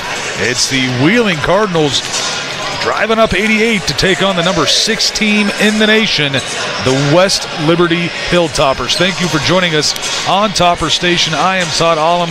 This is Chaz Hines. To my right, your left. Should be a good one tonight. These two teams throw out the records, throw out what happened the last time they played. It doesn't matter. It's always a good matchup between Wheeling and West Liberty. Yeah, West Liberty coming off a 162-point performance. Quite the mark. I don't think we're going to see that as much today. End of the season, though, Hilltoppers are rolling going into March. I don't expect this one to be close. Heard it here first. Yeah, well, we'll see what happens in this one. It should be a good one between these two teams. Again, the Toppers, a record-setting game. The last time they played here at the ASRC, they took on Salem. As Chaz said, they scored 162 points. That's a new school record for points scored in one game. Also, 44 assists in the game as well. Also, a new West Liberty school record. Tremendous job for the Toppers last game. I think it's something for them. Once they realized there was an opportunity to get some records set, they took full advantage of it and did everything they could to get those records. Yeah, I think so too. I think it was in everybody's mind, probably going in at halftime. If I'm not mistaken, they put up 74 or 76 at half, which might even be a record in itself. But we'll see how we do today. Senior day, so it's always got a little bit more energy in the building. Packed house. I think the Toppers are ready to roll. Well, it was a lot of fun in this game the last time we saw these two teams play. I know we've got Caden Bednarik with some information for that. That's coming up in just a little bit. She'll let you know what has been going on with the series between these two schools and the last time they played in just a little while. There are some special festivities before the game today, as it is senior day here on the Hilltop. Toppers will have 3 players, I believe, walking 4 that they could acknowledge, but I believe Vadim Clinette, he walked last year at D&E. So I think this year, even though he could walk again if he wanted to, decided to be humble and let his teammates get some of the limelight and the glory. Vadim has come on strong here late in the season. Yeah, if I'm Vadim, I'm walking. I'm getting that jersey personally. But, hey, Vadim's a good team player. Well, there are going to be 3 Hilltoppers honored today for Senior Day. It will be Lance Schuler, Daniel Autry, and J.J. Harper. So we will begin with number 2, Lance Schuler. He is being escorted by his mother, Demetria Schuler, and his sister, Deshawn Schuler, and his grandmother, Hannah Spencer. Lance will receive his degree in business from West Liberty University. In his 2 seasons at West Liberty, he has scored 450 points, handed out 157 assists with 67 steals and 120 rebounds. Following graduation, he plans to play basketball overseas. Heck of a player. Big part of their success this year. And next, number 4, Daniel Autry. He is being escorted by his mother, Nikita Autry, his father, Daniel Autry Sr., and his grandmother, Barbara Autry. DA is currently working on a master's in business administration, and this season he has made 53 three-pointers and is shooting nearly 40% from behind the arc. Following graduation, he plans to play basketball overseas. Again, number 4, Daniel Autry. And the final Hilltopper being honored tonight, number 13, J.J. Harper. He is being escorted by his mother, Tamara Harper, and his dad, James Harper, his pops and grandma. He is working on his master's degree in business administration at West Liberty University. This season with the Hilltoppers, he has scored 425 points, grabbed 125 rebounds, giving him 1,233 points for his college career and 415 rebounds in his college career as well. Following graduation, he plans to play basketball overseas. Again, number 13, J.J. Harper. Once again, let's give it up for your 3 Hilltopper seniors. 3 future pros, if all goes according to their plans. Big congrats to those guys. Was in their shoes last year. This is always fun, but you just want to play this game. You want to get this stuff over with, knowing the coach you have to. I know these aren't his words, probably mine, but I would say he probably hates this because he just wants to play. Yep. Well, he's going to get what he asked for. It will be time to announce the starters now. And we begin with the Wheeling Cardinals. Number 1, a 5'11" senior guard from Cincinnati, Ohio, Sean Ely.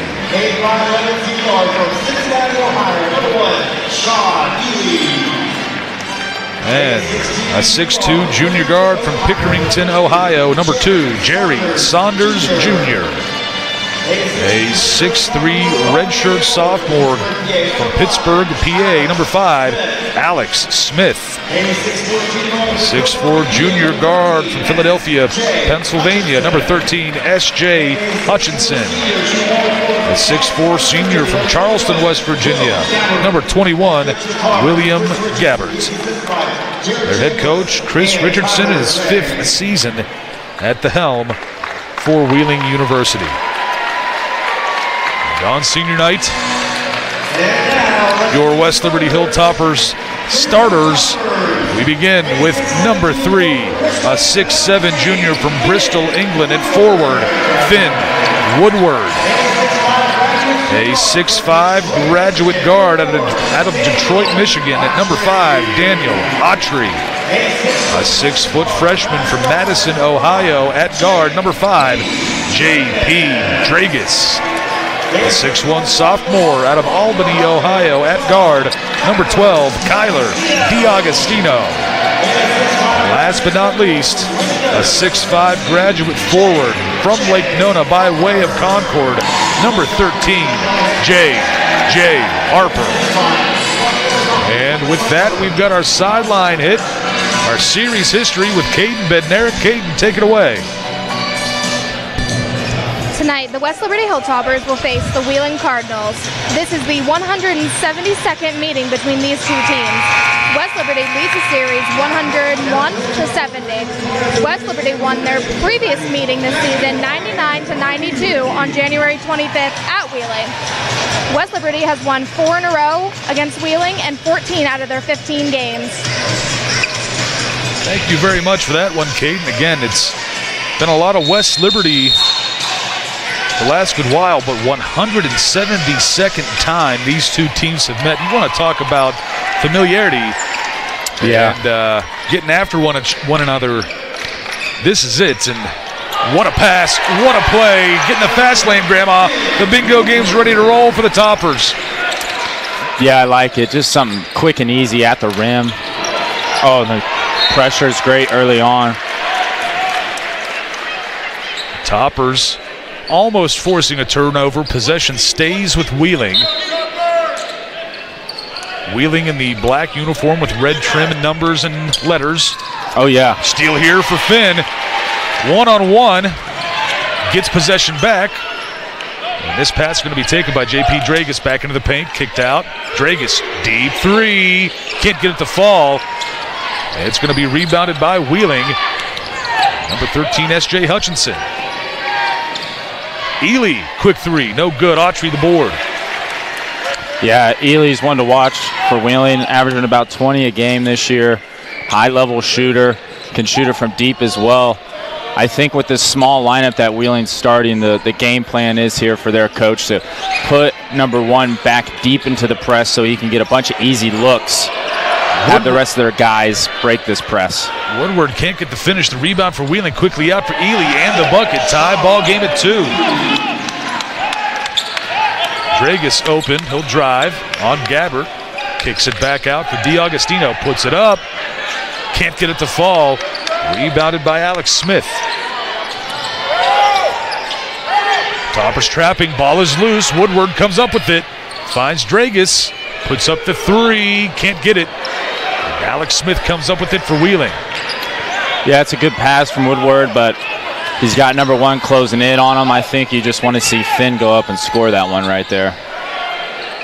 Hutchinson's 3, no good. DiAugustino up to Dragus. JP finds Autry. Quick 3, no good. Tipped around Harper with the board. Finds Autry. Reverse. Good.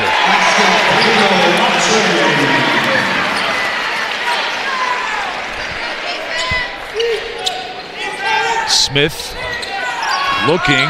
Pass is going to be taken by DiAugustino. Quickly out for Harper. Open. Finds Woodward. Dunks it.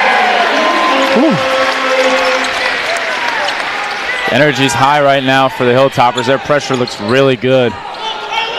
Smith flying up the floor. 5 against 5 right now. Smith against Dragus into the corner. Gabbert's 3. No, that's off short. the mark. Harper finds his way through the paint. Puts it up. Good. Harper's first points. Wheeling's coming out really flat through West Lib here. You take advantage of this. It can be a large lead early. Ely crossing half court. Gets things started. Smith working against Autry. Back over to Gabbert. 3-pointer. Good. Cuts it to a 3-point deficit. DiAugustino off to Autry. Back left side for JP Dragus. He'll drive. Gets baseline. Trapped. Goes back to DiAugustino.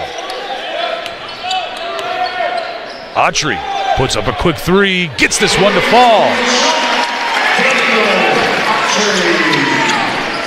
Always feels good when you just got your name called for senior night and you can come in and hit some shots also. Gabbert in some trouble. Gets this one off to Saunders. Quickly up. Ely's 3. Good. Yeah, I think that is the plan from Wheeling's coach. He's just going to leave Ely back there. Let him shoot the open 3s when they break it. Lucky for West Lib, that's also their best ball handler, so they get a little easier matchups in the pressure defense. Finn with the easy little bunny just said, if you're going to give that to me, I'll bank it in. Ely again out racing DiAugustino under the bucket. Gets him in the air. DiAugustino fouls. Ely will shoot 2. Kyler's first, team first.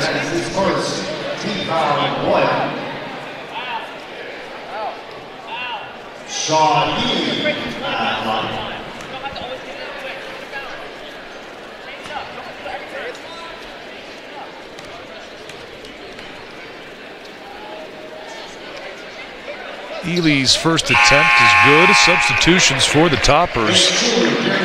J.J. Harper, the lone topper that'll stay in the game, as Schuler, Tinsley, Kisner, and Clinette all enter. Jalen Jackson, number 14 for Wheeling, along with T. Harris Jr., number 4.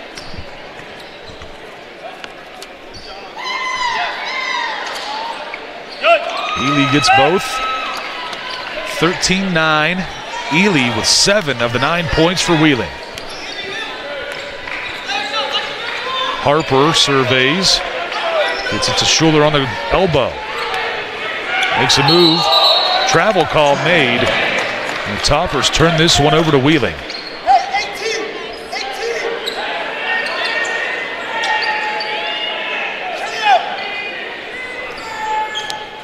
So it'll be Smith throwing it in from the baseline. Gets it to Hutchinson. Trap. Jalen Jackson trying to find somewhere to go and does to Alex Smith. Smith lays it up, no good, but the tip-in goes for T. Harris Jr. Tinsley to Schuler. Hands it off to Harper. Clinette straight away. No good. Harris Jr. with the rebound again. Jackson splitting defenders.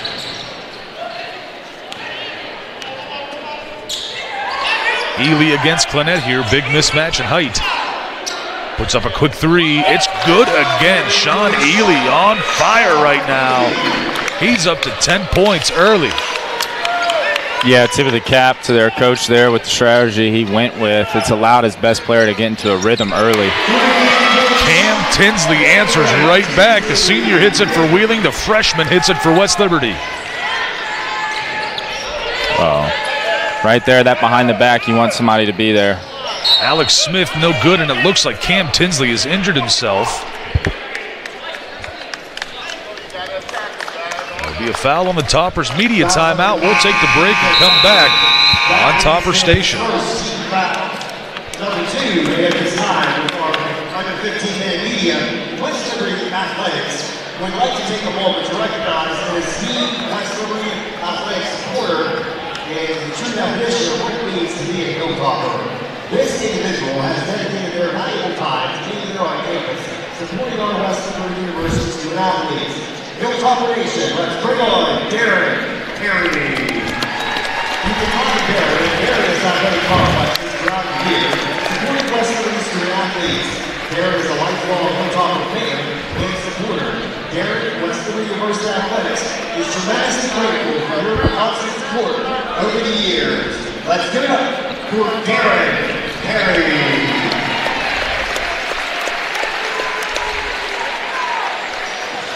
Bring him out, baby.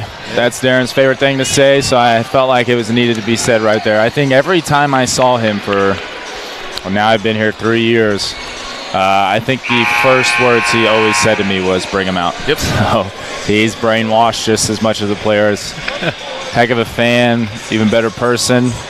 Does work for the community too, so really cool by Brad Forshee and the rest of the athletic department to recognize him. It is Alumni Appreciation Day around here too. That was good to see Darren Perry, one of we call him the super fans around here. There's a lot of West Liberty fans that are faithful, loyal people. Darren is one of them. So Alex Smith hits his first free throw. He actually told me this is one of his least favorite days of the year because it usually means after today there's no more games in the ASRC. Smith hits both, hopefully. This year could be different. Yes. Yeah, maybe this year will be a little different. We still don't know yet. If it started today, it would be hosted at West Liberty, but unfortunately the regional tournament got a little while before it starts. Yep. Tinsley from the elbow, no good, but he's going to be fouled by Harris.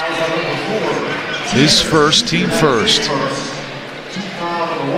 It looks like Cam's okay after limping a pretty good bit. I don't know if it was an ankle or what. He's all right. I think he just tweaked an ankle a little bit. Coach Hallett probably told him he was all right, and now here he is making free throws. It's funny how that works. It's like a little energy pill out there. All of a sudden you get it and you feel better. That orange energy pill out there. Yeah, Clinette, Kisner, and Schuler catching a breather for the Toppers.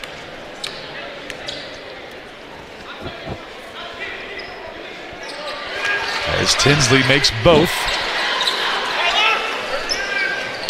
18-17, West Liberty leads. Alex Smith quickly over to Harris. In transition for three, no good. Tinsley the rebound. Here come the Toppers. That's exactly what you want if you're West Lib. You want him shooting that every day of the week. DiAugustino and one. And he just picked up two quick ones. He's going to come out. T. Harris picks up two very quickly, as you said. Second team foul as well. So Curtis Harrison in for Higgins. Jerry Saunders Jr. re-enters the game, taking the place of Alex Smith, and Caleb Murray out there, number 10, from Bellsville, Ohio, but went to Lindsley just down the hill. I mean, basically just swam across the creek to go from Lindsley to Wheeling University. Yeah. And a couple of years ago, I think it was the start of last season in the crossover tournament here to start last season, he had a crazy inbound pass, alley-oop dunk with 0.3 seconds left on the clock. It was incredible to send the game to overtime. Jalen Jackson hits a big bucket.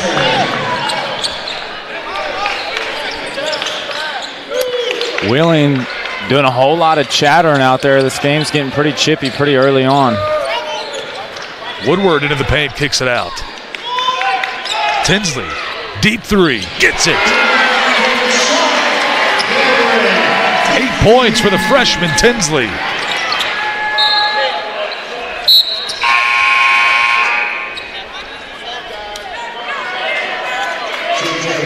Substitution as Woodward catches a breather. J.J. Harper back in.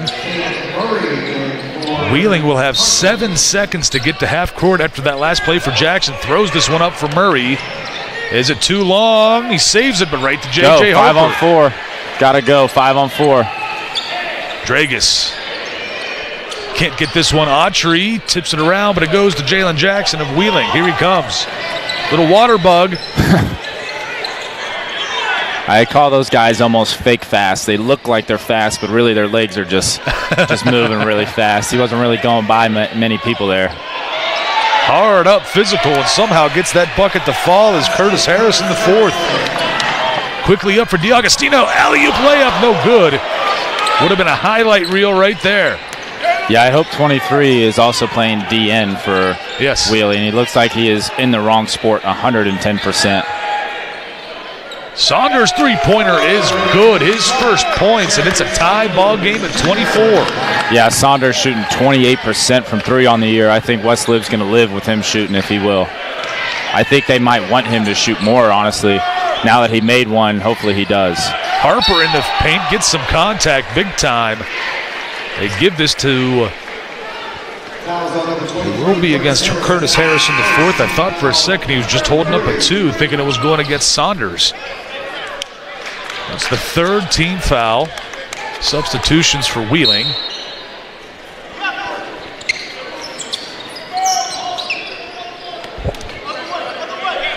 Gabbert, number 21, back into the game for the Cardinals. Schuler thought about the straightaway 3. He'll drive, spin in the paint, puts it up. Good.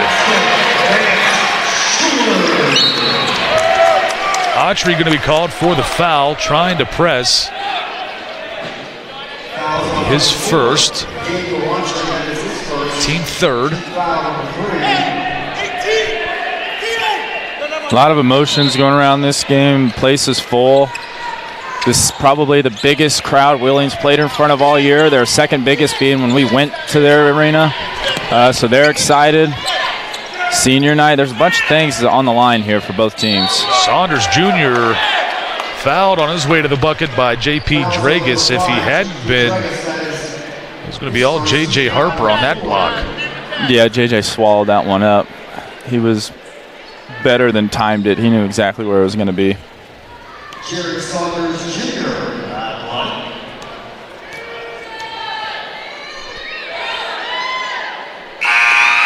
Saunders makes the first. Woodward in for Autry.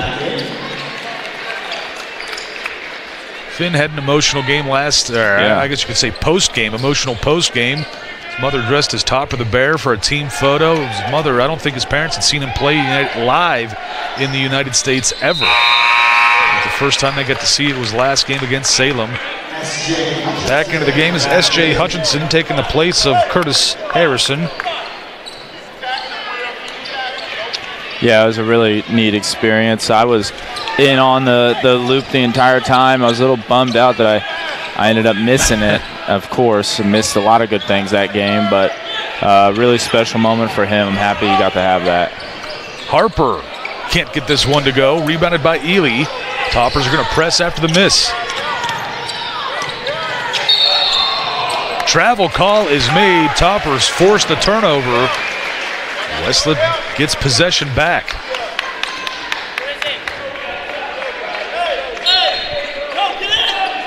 Westlake just not shooting too great. That'll change though. Harper gets it over to Woodward. Back to DiAgostino. Open for 3. Can't get it to go. Off the mark. Ely with another rebound. Hutchinson quickly up the floor. Takes it to the bucket. No good. Harper was the last to touch it out of bounds. Wheeling keeps possession.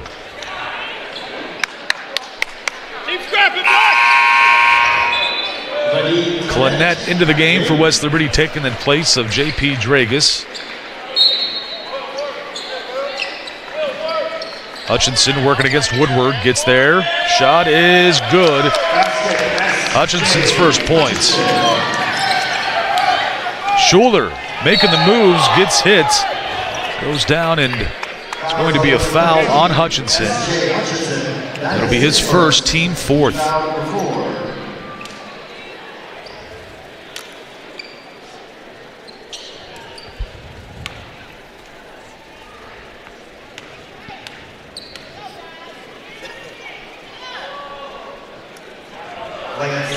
Good on the first attempt for Schuler.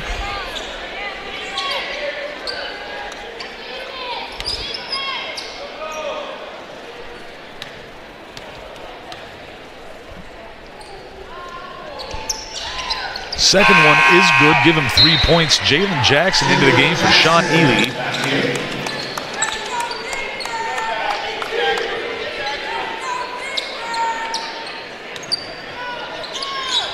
Alex Smith finds Jackson. Toppers pressing. Almost loses that one. That ball's so low to the ground, even if he does, his hand's right there to get it back. Gabbert looking inside. Hutchinson going to be pushed around. Clinette picks up his first. Team fifth. This isn't me necessarily being on the refs, but does this just feel like there's been a lot of stoppages? Yes. For being just about 10 minutes into the game, it's just felt very long. I would think there'd be maybe 4 or 5 minutes left in the half. But both teams just kind of weather this storm for Wheeling's, and you know it's really good for them because it slows this game down. And for West Lib, it's a little frustrating because there's no stopping in practice and an open gym, anything they do here. So they just got to kind of weather this storm and start hitting some shots here, and that'll make the game speed up in itself if they just start hitting some shots. Hutchinson picks up one on that, I believe. So it's 29-27 in favor of Wheeling. Schuler puts it up, ties the ball game. Now they called another quick second foul on Vadim Clinette.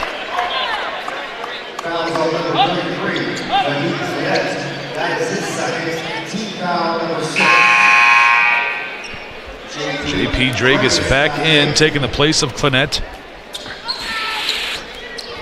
I personally love how chippy it's getting. As a former player, this is probably the first time this year I will say I'm a little jealous, because my favorite was when people started talking, being from Indiana, big Larry Bird guy, big Reggie Miller guy, two famous trash talkers. That was one of my favorite things to do, and there's a lot of it going on right now. It's fun to watch. Ball tossed away by Wheeling. West Liberty take over here. Tie ball game at 29. Dragus straight away. Fouled by Saunders.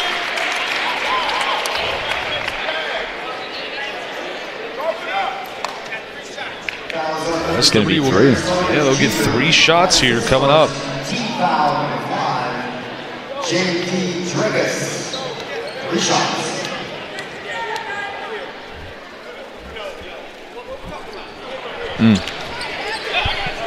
First one is not good.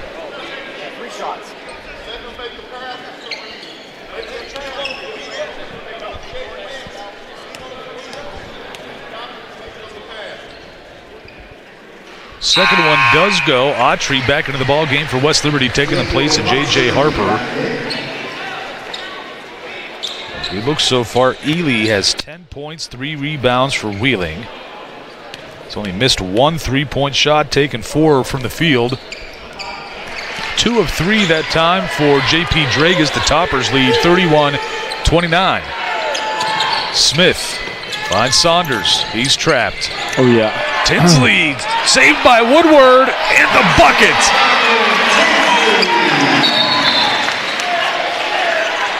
Now they call a foul against Daniel Autry before that ball can get thrown in. That'll be his second, 7th team foul, and now Wheeling will be in the 1-and-1. We take another look. The steal here. And Woodward does get it right before it touches that line. Incredible job by Finn. It's a West Lib play. That is what we would call a West Liberty play.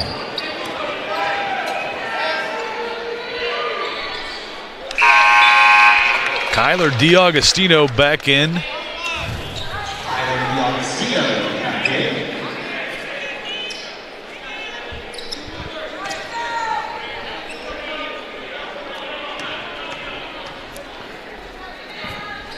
Saunders gets the second. And substitutions as Ely is back in, taking the place of Gabbert, and Beresford also in for the first time. From Cameron, West Virginia. They got 6. That's a tech.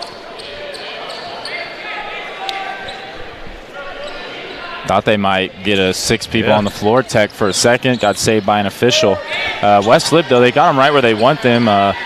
Wheeling with a 3 to 7 assist to turnover ratio. West Lib with 5 steals. They have them right where they want them, but only shooting 30% from the 3, and you're like, wow, 30%'s not that bad as Kyler scores there on the inside.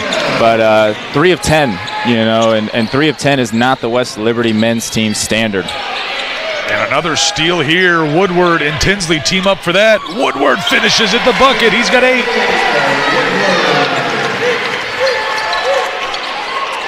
Smith looking for somewhere to go. Finds Ely. Autry's right on him.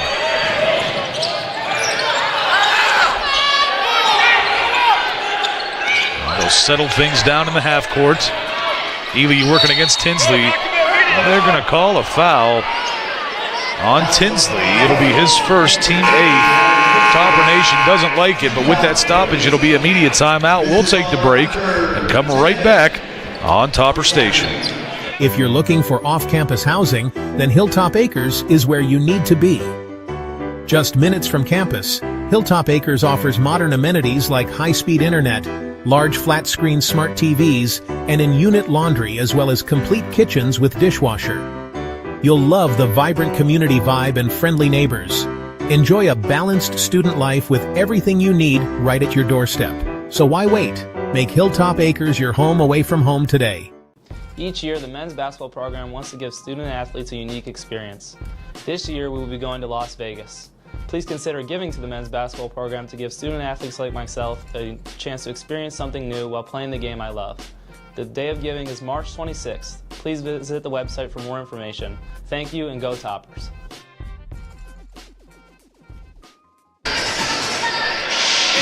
Welcome back to the ASRC. 37-31, the Toppers have built themselves a 6-point lead just after 10 minutes have been played. 5 on the floor will be Tinsley, Dragus, DiAugustino, Woodward, and Autry. We've got our question of the game with Caden Bednarik. Caden, take it away.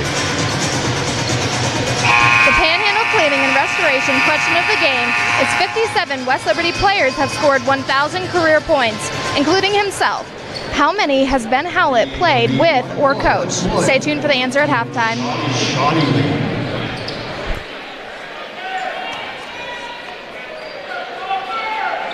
And thank you for that, Caden. Great question.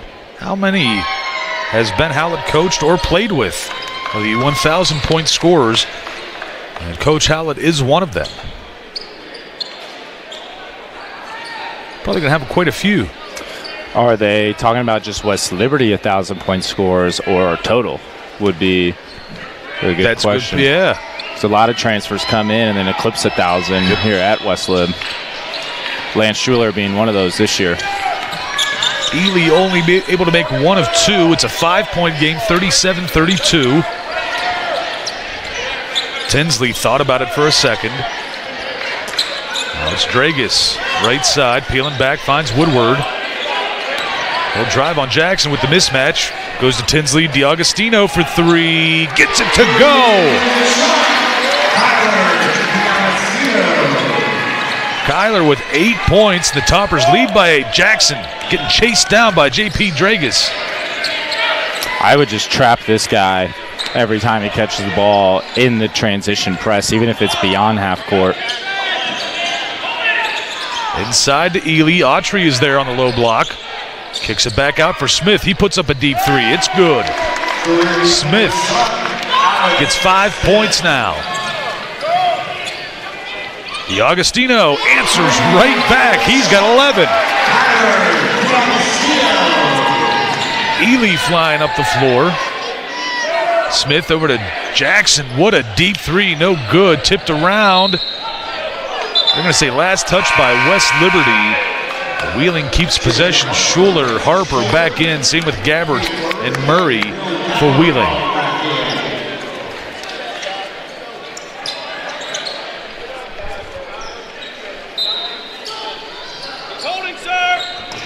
Schuler picks this one up. Here we go. The Toppers have a couple players fall. Schuler takes it though. Oh, gets his dunk blocked by Murray. Now he's right in his face. No foul there. Now Gabbert gets the bucket. 43-37, back and forth we go. Schuler the handoff. Now they call the offensive foul on Lance Schuler.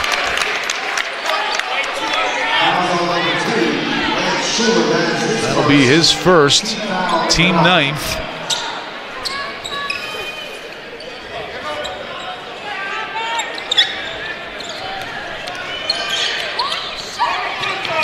Oh, I thought maybe that was a carry.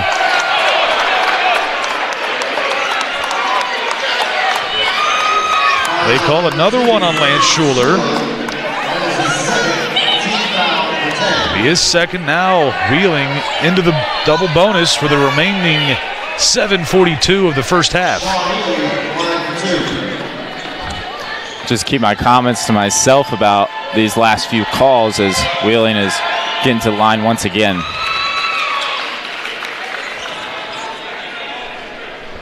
Ely makes his first. I think we're doing the same thing here.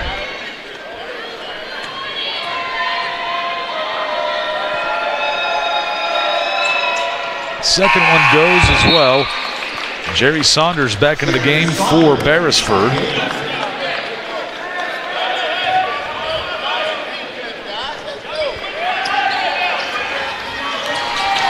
Inside, D'Agostino baseline bucket. Yeah, Westlib's just weathering the storm right now for a lot of things kind of going against them. They're still up 6 here. Got a lot going for them. Just like that trap right there. Almost got the steal, and they're just laying on top of each other like it's pro wrestling. And it's not often do you see in the middle of the play opposing players helping each other up. Bucket is good for Alex Smith. Alex Smith averaging 8 points on the year. Tells Cameron Tinsley he's too little as he scores a jump shot. Smith going to be called for the foul, and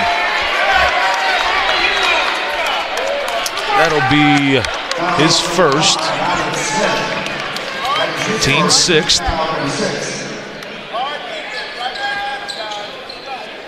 Wheeling's got to be careful here. They're very emotional. You would think they're up right now by how emotional they're being.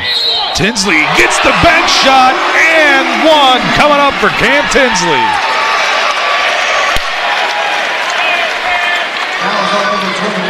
That's a couple now that they've done that on West Liberty. Jump shooters taking out their landing space. Wouldn't be surprised if that's something maybe the referees talk about to maybe just pay attention to in terms of player safety issues. We take another look at this one. Hit after the fact and then banked right in. Converts it, the 4-point play for Cam Tinsley. Yeah, it's a big swing for the Hilltoppers. Smith up to Saunders. Pass is tipped by Schuler. Dragus, can he save it? Boy, the bench not happy with that when Dragus not touched out of bounds, but it'll go to Wheeling. Toppers up by 8, 49-41.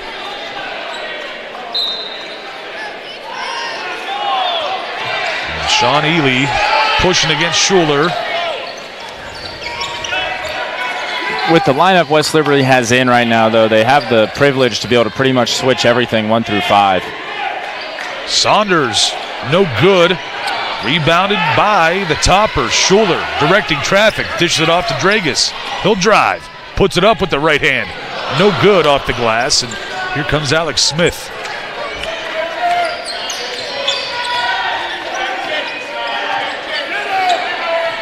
Ely waits for Gabbert, gets the screen. Step up three, it's good. A timeout called by Wheeling. It will be a 30-second timeout. We'll keep it here. Ely with 16 points so far in this ball game. For Wheeling, for the Toppers, Cam Tinsley has 14.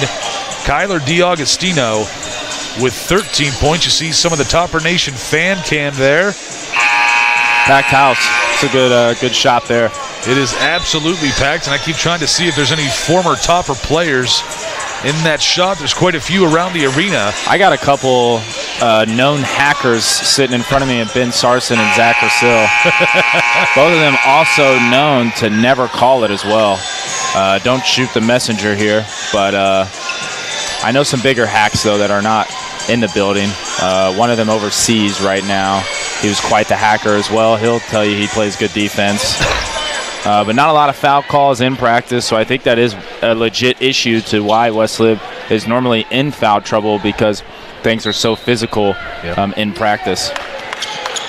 And again, you've talked about this before earlier this season. When you play every single player on your bench every single game, fouls aren't quite as something you worry about as other times. Harper with the big shot. You know, the best two starting fives in the building today are West Lib's first and second unit. Yeah. Wheeling's starting unit is the third. That's not just me being biased. That's just me talking statistically. J.J. Harper draws the charge call. Caleb Murray went a little too strong to the bucket. It's a good take there from JJ. Always like a teammate who's going to go take a charge, because not a lot of people will. I know I never did, but I really enjoyed the guys on my team who would go take a few.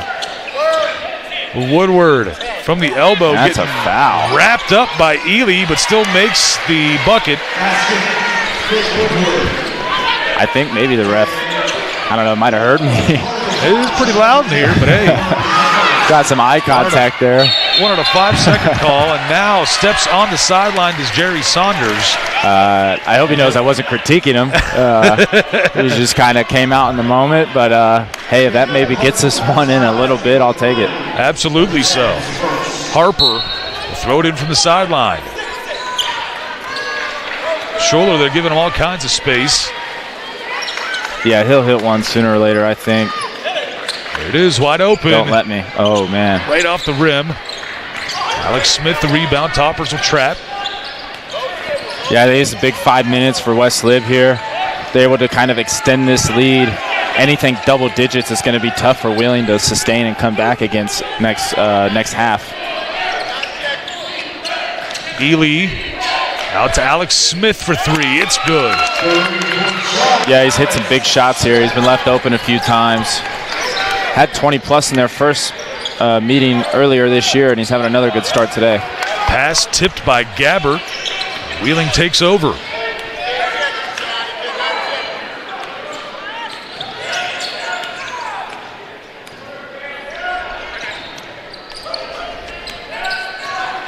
Ely gets it to Murray. He wants to go baseline. Finds Alex Smith. Puts it up. And good.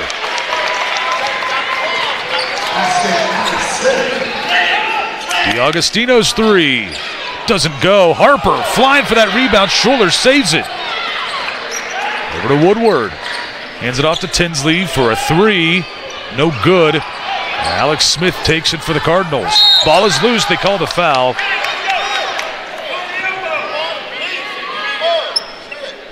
And it'll be the media timeout as well. Kyler DiAugustino picks up the foul. It'll be his second. We'll take the break and come right back on Topper Station. My name is Ron Sismondo. I'm an orthopedic sports medicine surgeon at WBB Medicine Wheeling Hospital. So my goal is to never try to take you out of whatever you want to do. I'm not there to pull them off the field. Like, I'm not there to tell you, like, you can't go golfing or you can't do what you love doing, what you enjoy doing. My goal is to make sure that you're able to continue to do it and do it as best as you possibly can. You want to be out there. That's something that's important to you. That's part of your life. We're Panhandle Cleaning and Restoration, and we're gonna save you. We've got it down to a science, an absolute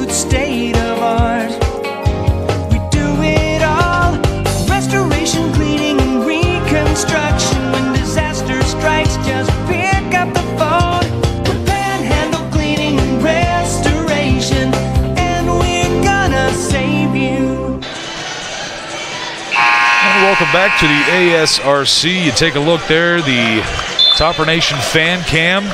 Packed house tonight. If you look to the right of the screen, you see him, Zach Rasil. Ben Sarson there behind him. Always good to see some considered old head alumni in the building. They came at the right day, because if they come any day where it's just a practice, Coach Hallett might tell them to just go ahead and put some shoes on. Yep. I'll say, do you think they're feeling the same thing, that they want to get back out there today? I think we're all just all right. I think we're okay. I think they're all right. Yeah, I think everybody's all right. Everybody's okay. Wheeling has cut this to a 3-point ball game. Make that a 2-point ball game. Smith up to 14 points in this first half. Woodward. DiAugustino pump fakes, he'll drive, makes a little move, left hand, no good. Woodward tips it, still loose. And Harper comes up with it. Dragus cross court to Tinsley. JJ will try to make a move, spinning, kicks it back out to Tinsley in the corner. He goes baseline, reverse, gets it to roll in. That was an unbelievable finish. I'd love to see the replay on that. I mean, that was very impressive in the English on the ball to get it to spin in there. That was a high-level play from the freshman. Tinsley up to 16 points and a chance for an and-one opportunity. We take another look there, and folks, how? Yeah, that's the impressive. only word that I could think of is how. Tinsley converts. He's got 17, the true freshman. Doing well in this Topper system. Yeah, Coach Hallett always does a fantastic job at recruiting, but he really did a great job with this freshman class. And Mackay is another really good player who redshirted this year. That three-point shot is good for Hutchinson, but do they make dive calls in basketball? Yeah, I think they're supposed to call flops. That was a flop. I'm not going to say it looked like one, because I'm going to call a spade here, you know, and call a flop a flop. Gabbard tips that pass and gets the steal. Hutchinson quickly up. Caleb Murray pump fakes. Driving, puts it up. No good. Last touched by Tinsley. Wheeling keeps possession. Yeah, Wheeling is, though. This is a lot like the first game. Back and forth. A lot of good plays from both sides. Been an electric first half here. Smith to the top of the key. Left side for Hutchinson. Puts up a three. No good. Harper the rebound for the Toppers. Head up, driving through Center Avenue. Going to be fouled. Give this one to Caleb Murray. His second. Now both teams in the double bonus for the rest of the half.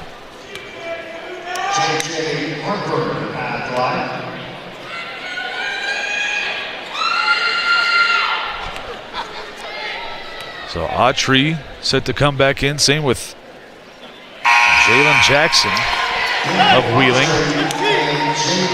Jackson back in.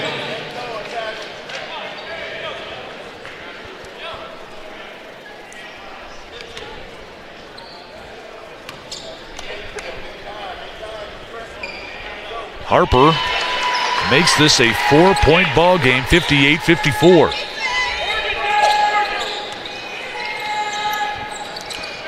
Big 2.5 minutes from both squads, respectively.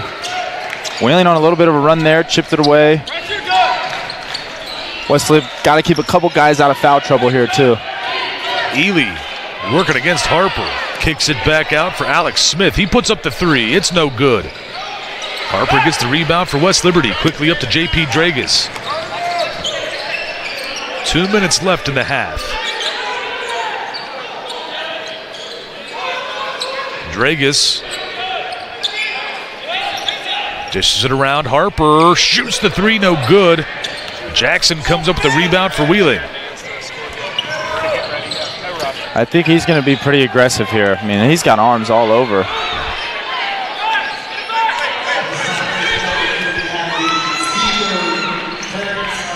Healy against Tinsley.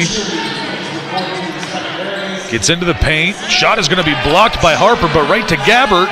He's good off the glass. Dragus takes it strong. He's going to be fouled by Alex Smith. It'll be his second.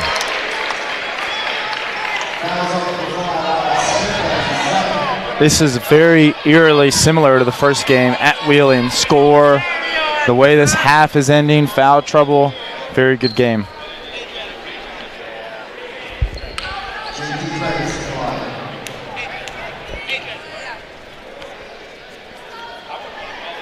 Dragus hits the first. Back into the ball game. Curtis Harrison, the fourth, taking the place of William Gabbert.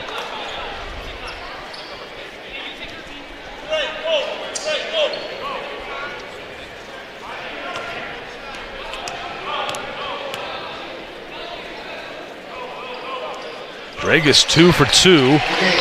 Give him 6 points tonight. The Toppers lead by 4. I think if you're West Lib, you like the pace of play here.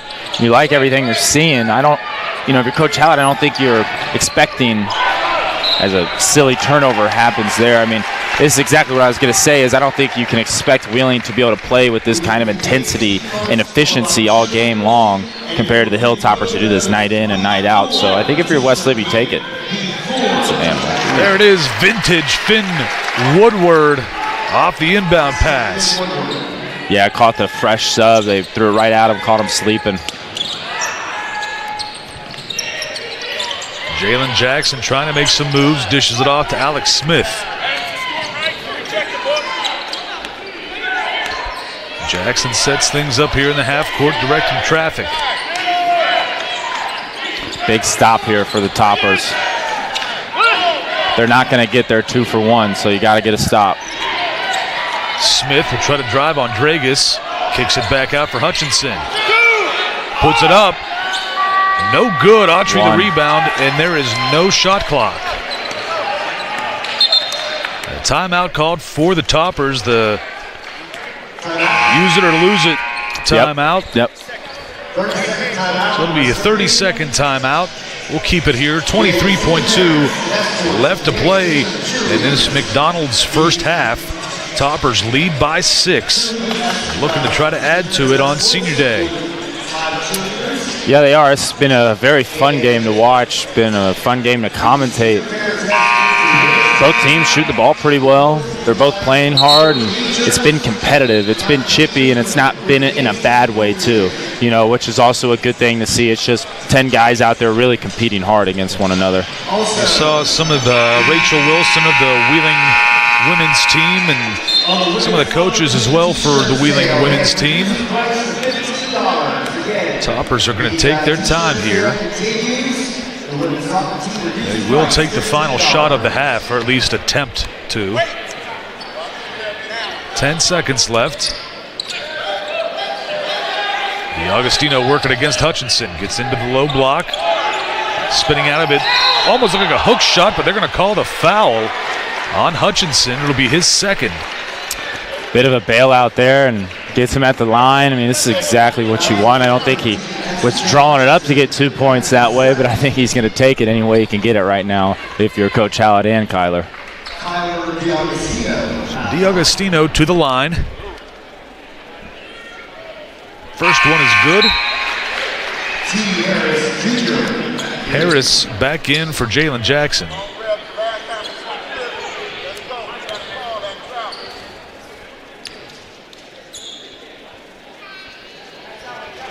Get in there. 1 of 2, so 14 points for DiAugustino. The Toppers lead going into the half 63-56. It's been a good game so far.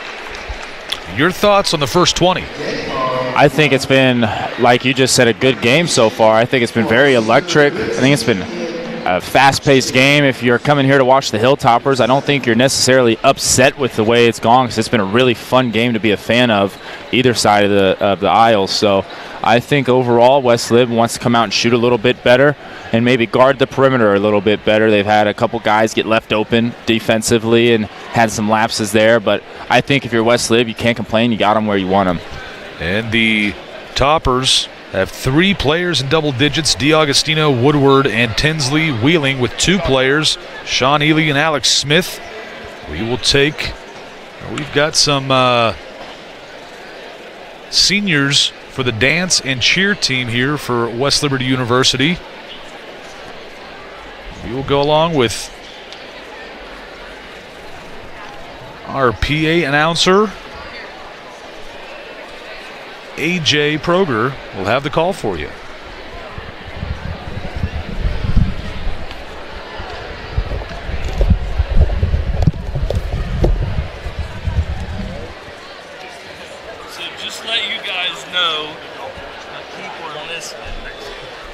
Last week you were talking, I listen to the games, I drive tanker trucks down into West Virginia, and I turn the game on the phone, put my earbuds in, lean on the seat.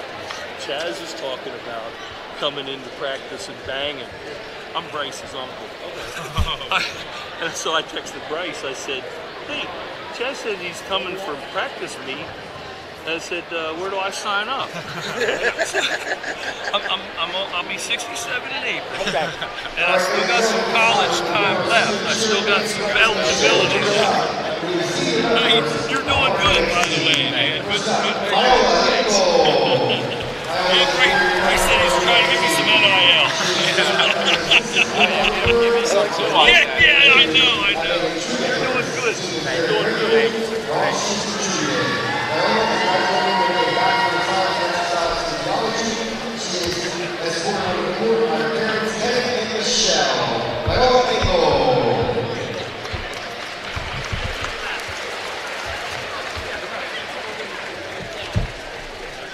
Next up, Mackenzie Bonnie. Mackenzie, the junior member of the dance team, serving as captain for 3. Leadership, they committed so much to all of us. The team would like to thank Mackenzie for everything she's done. Mackenzie is graduating with Bachelor of Science in Zoo Science. She is escorted on the court by her parents, Laura and Amy. Mackenzie Bonnie. And now for our cheerleaders, we'll start with Libby Jenkins. Libby graduated today with a Bachelor of Science in Dental Hygiene. She is a 4-year member of the West Liberty cheer team, a member of the Student American Dental Hygiene Association. After graduation, Libby plans to be a traveling dental hygienist. Libby is being escorted by her parents, Heidi Joe and her brother Drew. Libby Jenkins.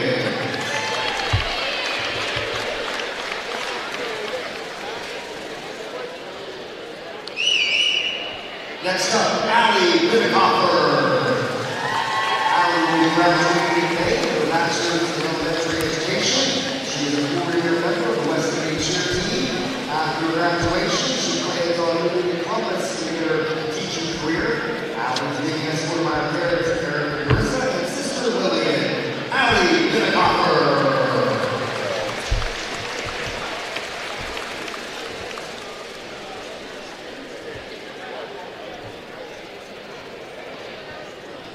Next up, Macy Whipke. Macy will be graduating in December with a major in financial planning and library marketing. She is a member of the investment club and is the finance and operations vice president of Iowa. She is a career member of the West Liberty cheer team. After graduation, she plans to travel and pursue a master's in management. Macy is being escorted by her parents, Jennifer Scott, and brothers Marshall and Kinley. Macy Whipke.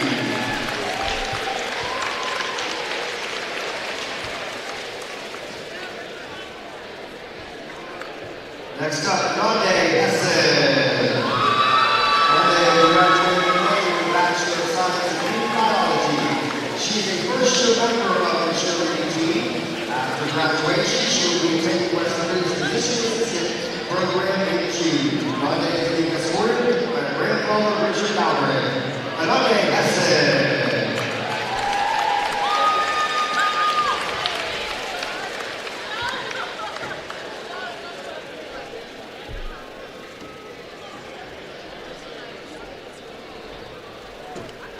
Next up, Savannah Turner Davis.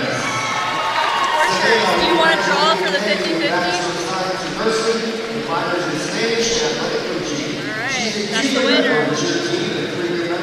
The Acro Tumbling Team. She's also a member of Mount Iona, the Student Nurses Association. After graduation, she plans to work with the CPICU in Coletown and continue her education in nursing.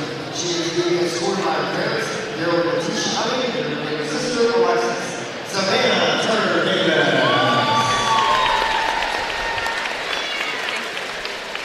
And let's give it up for our cheer and dance team seniors. Best of luck to all of you in your future endeavors.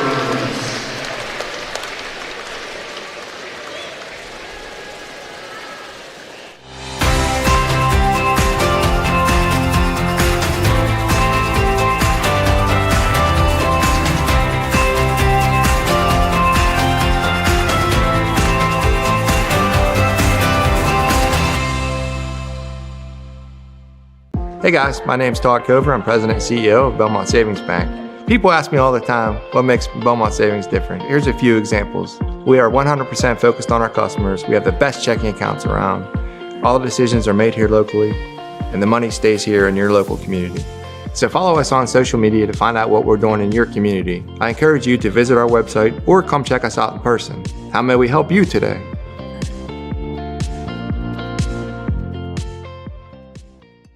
Looking for a reason to try the new $5 meal deal at McDonald's? Here's 1, 2, 3, 4, and the price makes 5. So much. That's everything you get with the new $5 meal deal at McDonald's. Welcome back to the ASRC, the Panhandle Cleaning and Restoration halftime show here on Topper Station. Joining me for our halftime interview, President of West Liberty University, Dr. Tim Borchers. Dr. Borchers, welcome back. You look good with that headset on. I don't think you had one on out in Columbus, but you might as well had one doing a lot of interviews out there. Now you get to be the one being interviewed. First of all, just real quickly, how great was it out at the watch party in Columbus? It was really fun. We had a good turnout, and we had people that we hadn't seen before for a few years, and the people always come to those events and they say, I'm not quite sure what this was going to be, but it was a lot of fun and they'll be back. So didn't hurt that the Toppers scored a school record points for the men's game. So, but a really good time, and it was fun to turn the tables and be the interviewer. So that was a fun experience. Well, back to today, you get to answer some questions today. Obviously, the Day of Giving is coming up March 26th here at West Liberty University.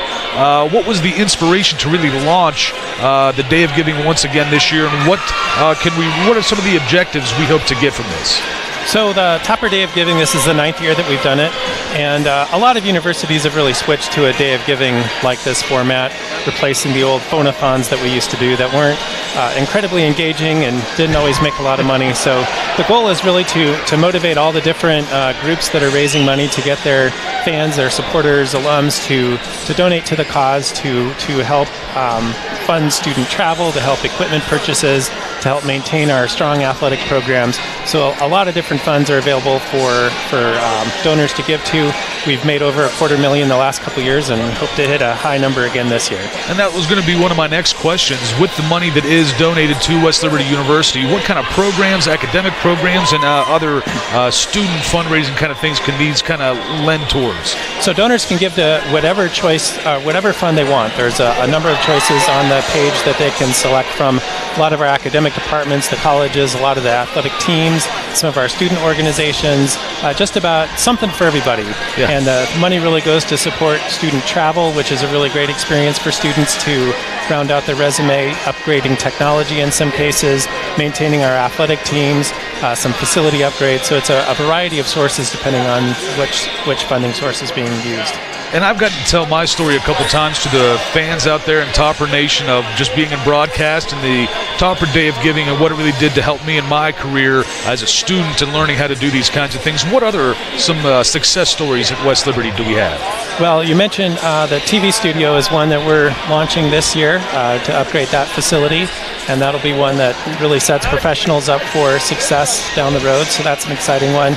We have competitions for the different groups to raise the most funds or to have the most most donors. Yep. And some of our successful ones over the years, the theater program's always very successful. The biology program on the academic side. Our men's wrestling team is always the winner for most donors. And it's really fun. There have been some stories where a big donation comes in right at the end of the day to tip it for one of the groups. So, but you can tell with those programs, our theater program is very strong, the wrestling program's strong. So I think there's a real good correlation between the things we can do with our programs and the kind of funding support that we have for them. And with this Day of Giving, we see a lot of people give, and a lot of people are alumni. How do we kind of engage with them during this Topper Day of Giving? So we are doing a lot of social media this year. We kicked it off the other night in Columbus with our 30-day countdown. So if you follow our social media accounts, you can find a lot of posts and tweets and all that about different programs and how they're supported by Topper Day of Giving. I want to make sure I mention our sponsors. So the Health Plan, CMTA, Alex and Valerie Paris, Liberty Distributors, and Wheeling Volkswagen and Subaru really have given us a head start. So we thank them for their support. But we're really trying to spread the word however we can. Alumni will all get a postcard in the mail soon. You can hit the website. You can start giving any time if you want. So you can go to the West Liberty website and find the link to the Day of Giving page, and we'll have all that out there in the next few days. So we're ready to go and ready to accept donations, and they're already starting to come in. So we've talked about the things that can help out today and really help out programs right now at West Liberty University. What about in the future and even some kind of innovative type things here on the campus? Well, the TV studio is a good example of an innovation, really trying to upgrade that to make it state-of-the-art and really to push us forward in terms of what those students will need. So lots of technology and facility examples. I think our students, when they get to conferences, when they present research, when they're supported in doing their research, that really gives them a leg up when they're going to graduate school or getting their first job. And so a lot of those examples are out there. And our athletic teams, I feel, are some of the strongest around in a great conference, and they all benefit from that support as well. And for the fans watching at home, Topper Nation, even the ones that are here in attendance right now, but maybe watch this game later on YouTube on Topper Station, what are some ways they can get involved with the Topper Day of Giving? Well, you can go to the website and you can give anytime. You can give early, give often, as we say, and you can give to different accounts. You can give to just one account. It doesn't matter. And then spread the word. Tell your friends, tell your colleagues, the alumni that you know about. Spread that word in your social media networks. That really help us get the word out to this is our big day and big time to support the university. Well, Dr. Borchers, I can't thank you enough for being here with us during halftime. We're almost getting ready for the second half to start. So thank you very much for being here. We'll continue to spread the word about the Day of Giving. Again, March 26th will be that day for West Liberty University. Unfortunately, it's this is our last regular season home game. We'll see about the postseason, still up in the air, but watch parties and things of that nature. We'll have to do more of that as the future goes on. That was a lot of fun to do with you while you were in Columbus. We got a lot of alumni on air and for the rest of Topper Nation to see. It's always fun doing those kinds of things, so thank you for doing that, and thank you for being with us today. Folks, don't go anywhere. We will be right back for stats and the second half coming up on Topper Station.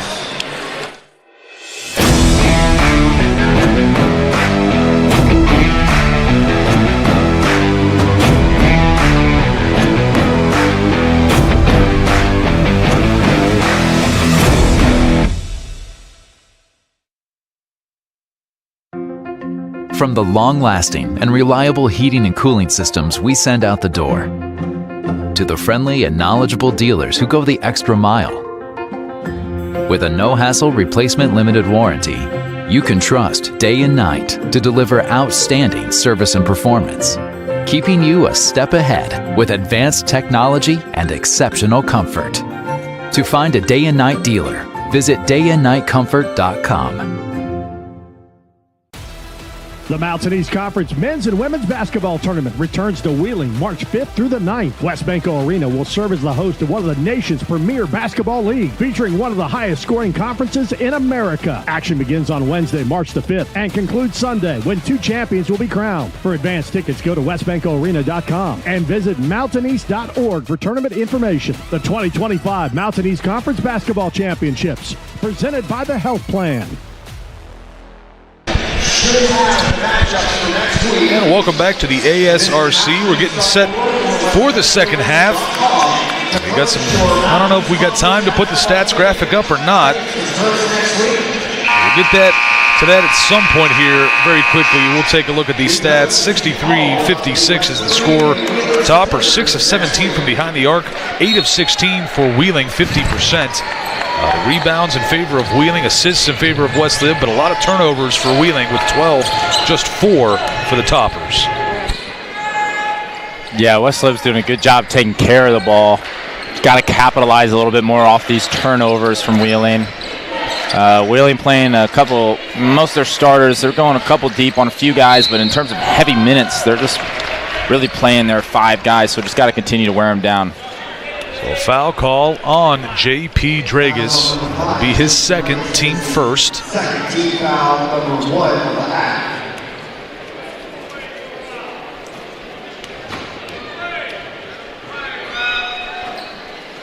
First one is good for Saunders.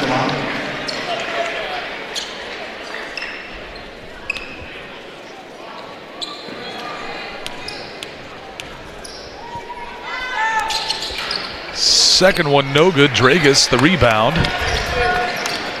Point of emphasis at halftime had to be the defensive side of things. Great offensive half, on pace for 120 plus, but going into March, you can't give up 100 every single game and expect to go very far. So if you're West Lib, you got to hunker down and play some defense. Harper to Woodward, spinning. Can't get it to go off the glass. Here comes Saunders with some help. He's got Ely. Going to keep it himself. Shot is blocked. Harper up to Dragus. DiAgostino, no good. Tipped around, taken by Gabbert. Couple easy bunnies missed by West Lib, and can't really have those. Ely to Saunders. He's been forcing a lot. Surprised he didn't kind of go up there with another one. He's been looking to get his shot off here. Hutchinson trying to make a move on Dragus. Gets it stripped away. They say last touched by West Liberty. 14 to shoot for Wheeling. Yeah, it was good hands there by JP, and it almost looked like it could have gone off of 13, the way the ball kind of sputtered out of bounds. Ely pump fakes. Puts up the 3. Long rebound going to be taken by Alex Smith. Back to Ely. Finds Saunders going down the alley. Alex Smith from the corner, no good. Foul going to be called on the floor. But against Finn Woodward, it'll be his first, team second. Yeah, West Lib just getting a little out-hustled right now to start this half. I'm sure Coach Hout was on him in the halftime speech. A little surprising to me to see them get out-hustled early, but if Wheeling wins this is Wheeling's season. You know, they would love to win this game more than anything. Shot blocked by Harper.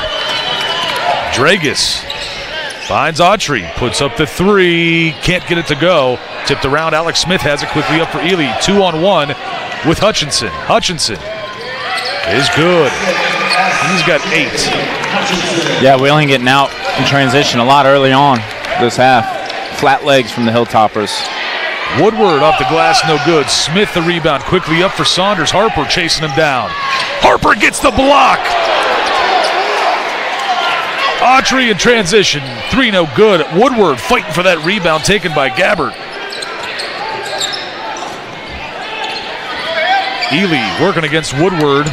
Flying up the floor, Alex Smith all alone, gets the bucket.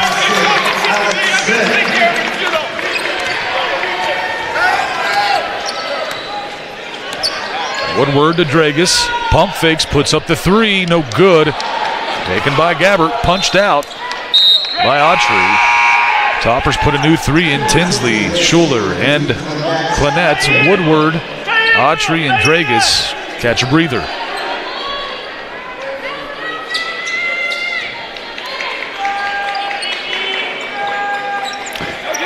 Yeah, losing Spatafora is not really talked about enough. Just an energizer bunny, a leader out there more than anything. Well, they call a foul on Cam Tinsley. Topper Nation doesn't like the call. Second personal.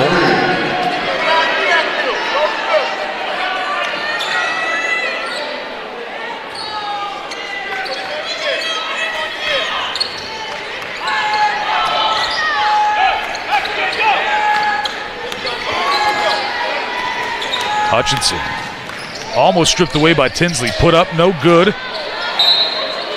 Last touch by West Liberty. Be Wheeling possession. A 2-point ball game.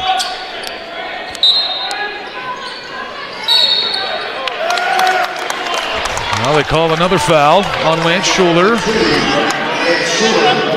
It'll be his third, team fourth.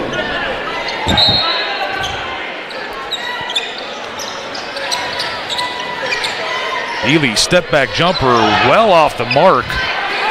Tinsley picks up this one. Finds DiAugustino into the paint. Lobs it up, no good. They're going to say 2 shots. Foul against Gabbert. Already a lot of whistles, just 3.5 minutes into this. I don't want to complain about the refs, and I'm not when I say this, but I would wish that they would just maybe let them play a little bit. These are 2 teams really competing at it hard. I get there's a balance with them having to kind of control the game and make sure it doesn't get out of hand in a sense, but I would like to see them let both of these teams play. There's been a lot of whistles this second half, and it's honestly been a really good basketball game in terms of the quality of basketball, so I'd like to see them play a little bit more. Toppers make it 65-61. Quickly up, Hutchinson. No good on the bucket, but he's fouled by Clinette, and Vadim saying, I never touched him. Third foul on Clinette.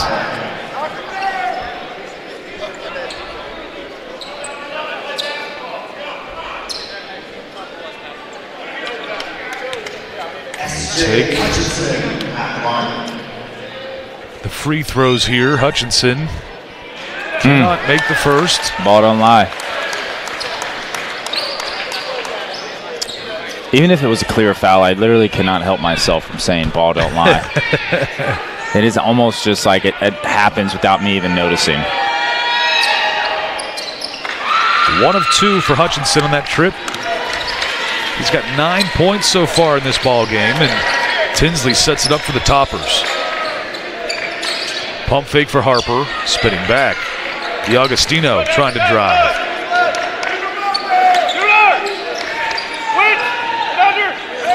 DiAugustino getting through, puts it up, no reverse, but gets the rebound, puts it up with the left again, somehow doesn't go. Saunders comes up with it. Now it's Ely. One-on-one with Tinsley. Gets under the bucket, pumps, no good. West Liberty the board, quickly up to Schuler. There we go. Haven't gotten it to Schuler enough today in transition. The bunny off the glass for Harper. Harper's up to 8 points.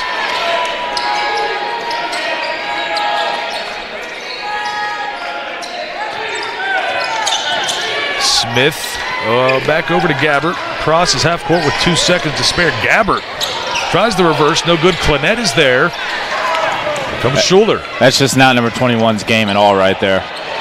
Schuler in transition. He's up to 7. Toppers lead by 7. Yeah, this could get out of hand maybe soon. Toppers, oh yeah. DiAugustino steal. Schuler. Yep. Again with the finish. It's a good timeout from Wheeling. Coach Richardson calls the timeout to take the heat out of a hot kitchen. And the Toppers lead by 9, 71-62. It looks like we'll take the 60-second media timeout. We'll take it and come right back on Topper Station. For over 4 decades, the health plan is called West Virginia Home. It all started with a vision to serve our community with pride and integrity. We've grown alongside West Virginia, becoming part of its fabric. We've been here through thick and thin, supporting local families and businesses. Because at the health plan, we don't just work here, we live here. Proudly serving West Virginia since 1979. Your trusted partner in the community. The health plan. Here for you. Hey guys, my name's Todd Cover. I'm President and CEO of Belmont Savings Bank. People ask me all the time what makes Belmont Savings different. Here's a few examples. We are 100% focused on our customers. We have the best checking accounts around. All decisions are made here locally, and the money stays here in your local community. So follow us on social media to find out what we're doing in your community. I encourage you to visit our website or come check us out in person. How may we help you today?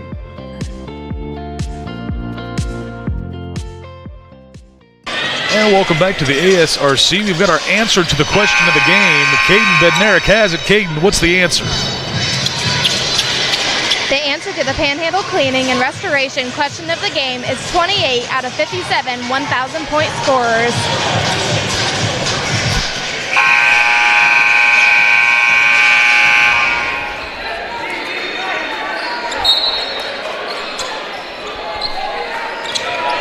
Thank you for that, Caden. 28 of the 57. A steal here for Tinsley. They say he stepped on the line after the steal, so it goes right back to Wheeling. But of the 57 1,000-point scorers in the history of West Liberty basketball, Coach Howlett has played with or coached 28 of them. Wow. That's incredible. He's got one of them on the bench. Yep. Alex Smith from the sideline to throw this one into Saunders.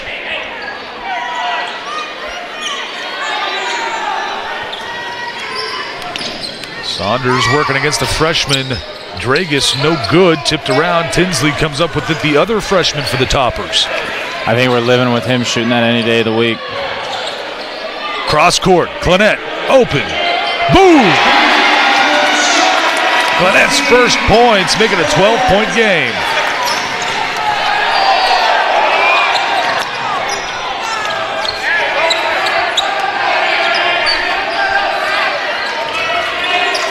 Smith waits for his team to get around. Finally, Ely pops open, tries to get into the paint. Working against Tinsley, puts it up, no good. Offensive board, though, for Harris. Stolen by Dragus, here we go. Woodward. Here we go now, here we go. Offensive foul on Saunders.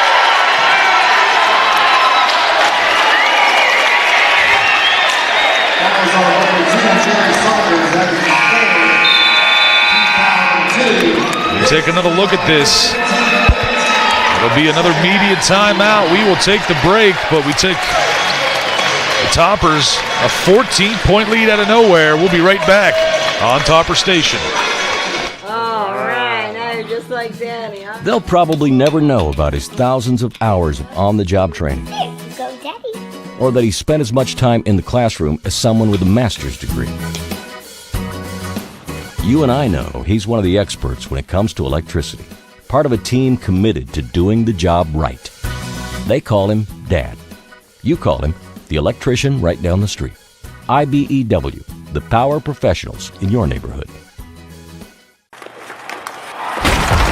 Wow, now that check had an impact. Oh, yeah. Just like impact checking from Main Street Bank. That's right, Jim. After all, Main Street does offer 6% APY on balances up to and including $15,000. Impact checking with 6% APY from Main Street Bank. All roads lead to Main Street Bank. Now that's a checking account that can impact your life. It's definitely checking with an impact, a positive impact. Welcome back to the ASRC. We've got Caden Bednarik with some information on the Mountain East Conference Tournament. Caden, take it away. The Mountain East Conference Basketball Tournament will begin March 5th at West Banco Arena in Wheeling, West Virginia. Topper Nation always shows up and shows out.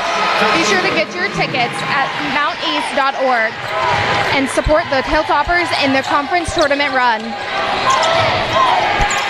And back to live action here as Woodward was able to make a bucket off the inbound pass. Toppers lead at 78-62. And it looks like West Liberty has gained a lot more control of this game. And here we go. Dragus forces that one. Clennett comes up with it. Schuler floats it up and good. Yeah, this is just West Liberty in a nutshell. Jalen Jackson, the turnover. Right now, Wheeling doesn't know whether to cry or wind their watch, looking for some help here. 18-point lead for the Toppers. Yeah, that's what we call good old-fashioned blacking. Just black them out. Happens so fast, it's like you just black out and you wake up and you're down 20 just like that. It's good old-fashioned blackout. I mean, just like that. It was just a 6-point game, and it's about to be 21 here soon. Harper spinning at the line. Finishes with the right. Yeah, night. This is getting ugly. Wheeling's playing very fast right now. Harris against Kisner gets the bucket. He must be living right because that prayer was just answered. D'Agostino brings this one up. Gary in the game. Let's go, Gary. Harper directs traffic, pump fakes on Alex Smith, gets it to DA, over to D'Agostino. That's a good pass. Ball's flowing right now. Kyler draws the foul. DA's wishing that hadn't been. That shot went in, and now some arguing here. They call the foul on Alex Smith. It'll be his third.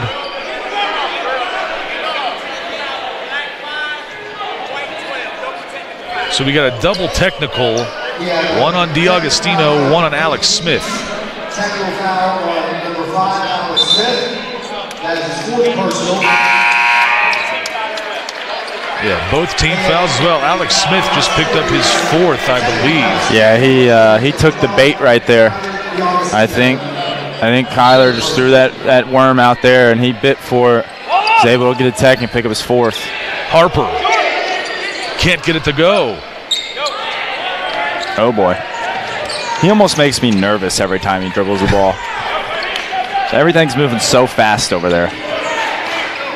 It's like bringing your little brother to come play basketball. Harris dunks it. He's a good player, though. I will make some jokes, but he's a pretty good player, too. He's a freshman, I believe, as well, so pretty impressive. Baseline drive attempted by D'Agostino. Left hand no good, gets his own board. Shot is almost blocked, tipped in by Harper. Yeah, Wheeling wants no part of even holding the basketball right now. The pressure in the second half has just really been amped up. Oh. Kisner tips that ball away. I think the Topper crowd, again, it was in the way. I didn't see the hit itself. There was some traffic blocking the view, but it looks like the Toppers wanted that to be called an all ball, no foul, but does not go their favor. It's their 7th team foul.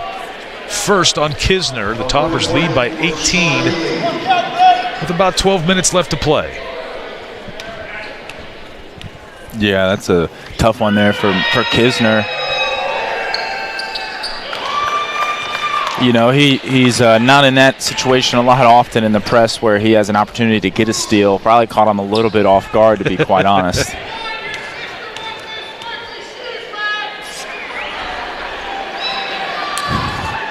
Good for Ely, 2 for 2 on that trip. Ely is up to 18 points in this ball game. Harper, mid-range, good. Money.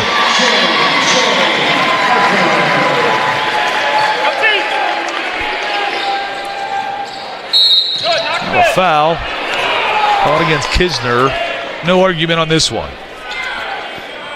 Yeah, I think with the text being passed out, I think guys got to be a little cautious now, tread water a little bit. Nearly a 20-point game. If you're West Liberty, the best talking to do right now is just to continue to put up points and shut them down. I believe Wheeling only has, if I'm not wrong, 10 points, 13 points since the start of this half. West Liberty has 40. Yeah. So maybe 30. So, I mean, they're doing what they should have done in the first half. So I think now they just got to keep doing what they're doing. Everything will take care of itself. Hutchinson 2 of 2 on that trip. Give him double digits, 11 points now. Kisner's pass. Yeah. D'Agostino blocked by Harris. Quickly up to Ely. Harper there. Ely steps up for 3. No good. He rushed it. JJ brings this one up the floor. Yeah, it's important for West Liberty to stay even keel and knock it down. Schuler just off the mark for that 3. D'Agostino the board. He's going to be fouled. Good guard this one. S.J. Hutchinson. It'll be his third, team fifth. I don't know, every once in a while, it seems like we've got our camera people, some of our student crew underneath the bucket. We told you earlier during the women's game, Corey, the man that helped get the ball unstuck from the backboard and the rim. He also runs floor camera for us from time to time. I think every once in a while he might be getting involved with some of the trash talking going on down there. Oh, I definitely saw him one time yell and one right next to somebody wearing a black jersey, and I was going to say something, but it was just too much moving. But I love it. If I was one of those guys, and if I was the players, I always told them to say something. Any advantage you can get, right? I thought it was hilarious, so he definitely yelled and won pretty much at somebody in the first half. Pretty hysterical. Jackson bringing this one up the floor, and tonight Corey not working with the TV crew. He's helping out with the operations here in the arena, so that pass off the mark by Caleb Murray. Toppers will take over. Back in the game, J.P. Dragus, Lance Schuler, Vadim Clinette, and Finn Woodward. Nice round of applause for the Toppers coming to the bench, grabbing a breather.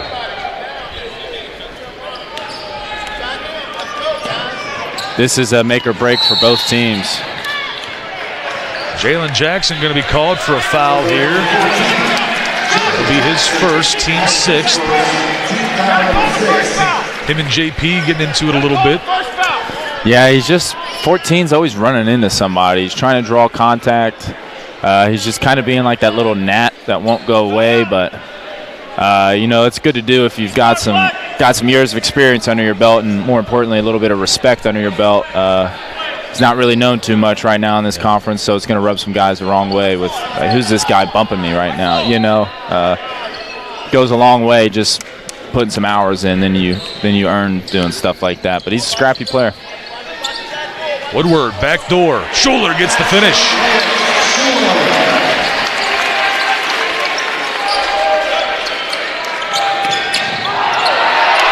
5 seconds. Toppers wanted it, didn't get it. Murray takes it for Wheeling. Wow. Woodward knocks that one away. Down 20, and we're throwing alley-oops. I think Westlife's got Wheeling right where they want him. They just look pretty fatigued out there, Todd, don't you think? A little bit, slowing down a tad. I'm waiting to see the hands on knees a little bit more often. Yeah, it's coming. Hutchinson spinning back to Jackson underneath the bucket. Back to Hutchinson. Good. Good pass there. I mean, this kid's hilarious to watch. Woodward into the paint. Schuler again gets the bucket.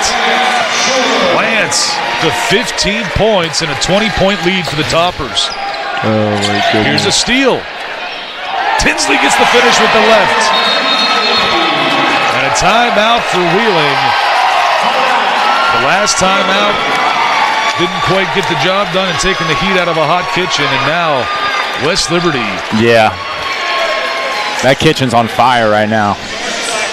It'll be a full 60-second timeout. We'll go to the break after watching this one more time. Tinsley. Dunk it, young fella. Puts it in. The Toppers lead 94-72. We'll be right back on Topper Station. West Virginia's largest restoration company is now in the heart of the Mountain State. With a location in Charleston, joining our branches in Wheeling, Morgantown, and Pittsburgh, we'll be there to help when you need it most. Our expert team and state-of-the-art equipment is ready to serve the Kanawha Valley 24 hours a day. From water damage to fire restoration, when disaster strikes your home or business, tell your insurance provider you prefer the restoration company the Mountaineers call. Panhandle Cleaning and Restoration. My name is Nathan, and this is my Chick-fil-A success story. As a team member, I learned that using My Pleasure really adds to that customer experience. And now that I'm a physical therapist, I still use My Pleasure every day to show my patients how much I care. Welcome back to the ASRC. Toppers lead it by 22, 94-72, and let the folks at home know it's only about 6 more points. And if the Toppers get to the century mark, 100 points, Go to the Chick-fil-A app. What's the just happened Highlands there? Chick-fil-A. Hutchinson lays that one in. He's up to 15 for Wheeling. He's been definitely one of their top performers. But if the Toppers can get to 100 points on the Chick-fil-A app at the Highlands Chick-fil-A. Oh, man. Schuler again on the inside. Is that 3 straight possessions? Yeah, I mean, that action right there is just killing them. Wheeling doing a horrible job at communication right there. And I mean, it's just a very simple back screen. Gabbert's 3 answers. He's up to double-digit 10 points. Yeah, Gabbert, he played with one of the West Lib great players, John Cordy. John's over there in Portugal right now playing good basketball. Former Wheeling player, though. Schuler no good on that attempt. As it's going to be Curtis Harrison. Bounce pass from Gabbert. Ooh, and a foul here. Ely goes down hard. And I think that's a good foul. I like those kind of fouls. Don't even let him get the shot off. And then, try to help him up, make sure he knows it's nothing dirty. But and a good player like Ely, too, who's strong, can finish through contact. You sometimes have to give hard fouls like that.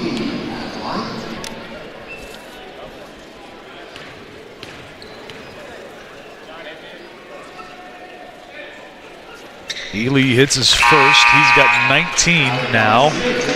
4 new players in for the Toppers.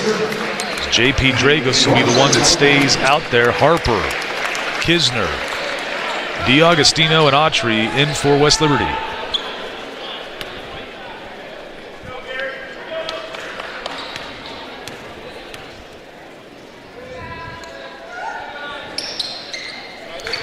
Two for 2, 20 points now for Ely.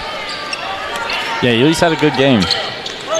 Started out really hot, though, I think, with a quick 10, so kudos to the Toppers playing good defense on him. Dragos, high off the glass, gets the roll and one. It's a tough finish there from the freshman. Keeps getting better and better. It's the second foul on Curtis Harrison. We take another look. JP, the contact above the square, but back in the bucket. Took contact that entire play. I mean, he was getting pushed around over here at the university letters and took him all the way to the hole. JP almost gets the steal. Lands in Lance Schuler's lap.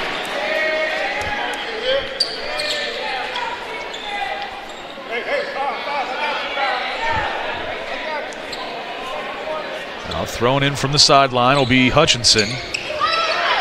Lobs Come on, up Gary. Oh. for Saunders. I thought that was Gary Steele right there. Being a little conservative after that first one. Almost ended in a right hook. Hutchinson, step back, 3 with a hand in his face. No good. Kisner, the long rebound, touch pass. Here comes Kyler DiAugustino. Cross court. It's a great pass. Autry doesn't go. Harper, the offensive board. He's going to be fouled. Who will they give this to? I think they've got a couple choices to make. They give it to Harrison once again. It's messing me up a little bit. We had a Garrison the 4th last game for Salem. Now Harrison the 4th. Got to keep you on your toes, right? Always. Harper hits the first. Toppers have now hit the century mark again for 24 hours, and since it's Saturday, for the rest of the night, they will not be open tomorrow. For the rest of the night, free Chick-fil-A sandwich. They were thinking. From the Highlands Chick-fil-A, you got to order on the app, though. Yes. You better download that app because Courtney, whatever her name was, is not going to give you one if you just tell her. She needs to see the app. 101-79, 8 minutes remaining. Again, rivalry game here. Wheeling West Liberty, it's always a big one. It's going to be some emotional play, some heated chippiness a little bit here and there. It's just what it is, folks. And stepped on the line. Harper does a tremendous job of making them go out.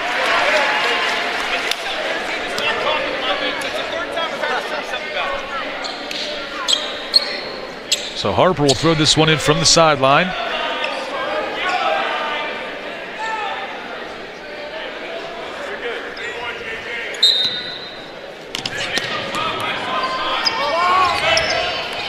We'll see what Dragas does when they set things up here. Now a foul away from the ball called on Wheeling. They'll give this one again to Curtis Harrison, the fourth. It'll be his fifth. Now the teams are tied with team fouls, both with 9. I think it's taken 9 minutes to play, 1.5 minute. Yeah. We got the kids' 2-slice pizza Lunchable coming back into the game. No, I'm just kidding. He's a heck of a player. Heck of a player. Ely will catch a breather as Jalen Jackson is back in.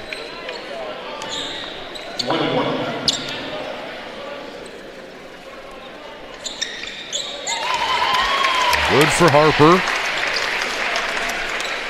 The refs, though, you can tell are coming in after almost every play, trying to make sure nothing unwarranted is going on, after these big rebounds or physical fouls inside. So you could tell there's a clear awareness of potential technical fouls coming, to be honest with you. So West Liberty has more to lose when it comes to something like that, so they got to finish this game strong.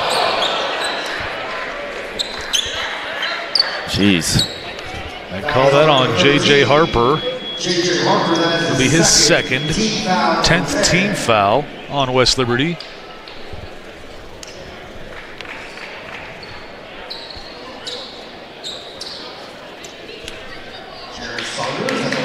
I mean, looking at the scoreboard, you see a 2-2-2-3-2. I mean, it's been a very physical, foul-happy game from both teams. Cam Tinsley enters for J.P. Dragas. Take a look at the topper bench. All ready and waiting for J.P. to get there. Saunders makes this 103-81. See the toppers. Do a pass stolen here. Hutchinson fouled. He will shoot 2. Tinsley picks up his third. I will say, with the amount of time that's left, there's still plenty of time for Wheeling to scrap a claw back into this game. It's been hovering now at this 20-point mark for a while, not being extended. With the way this game's being called, there's a very good chance Wheeling could get this thing close at the end. No good on the front end. We'll take a look right now. Cam Tinsley leads the way in scoring for West Liberty with 19 points. Then Kyler DiAugustino and J.J. Harper both with 18 points. Then you got Lance Schuler with 17. Finn Woodward with 16. Pass off the mark here. Saunders dishes it back to Hutchinson. He'll try to drive. Puts it up. No good. Tinsley the board. Yeah, this game's turned into very much like a track meet. I don't think I've seen a single set ran for either team in a while. It's been very up and down. Autry's 3, good. The A's got 8 points.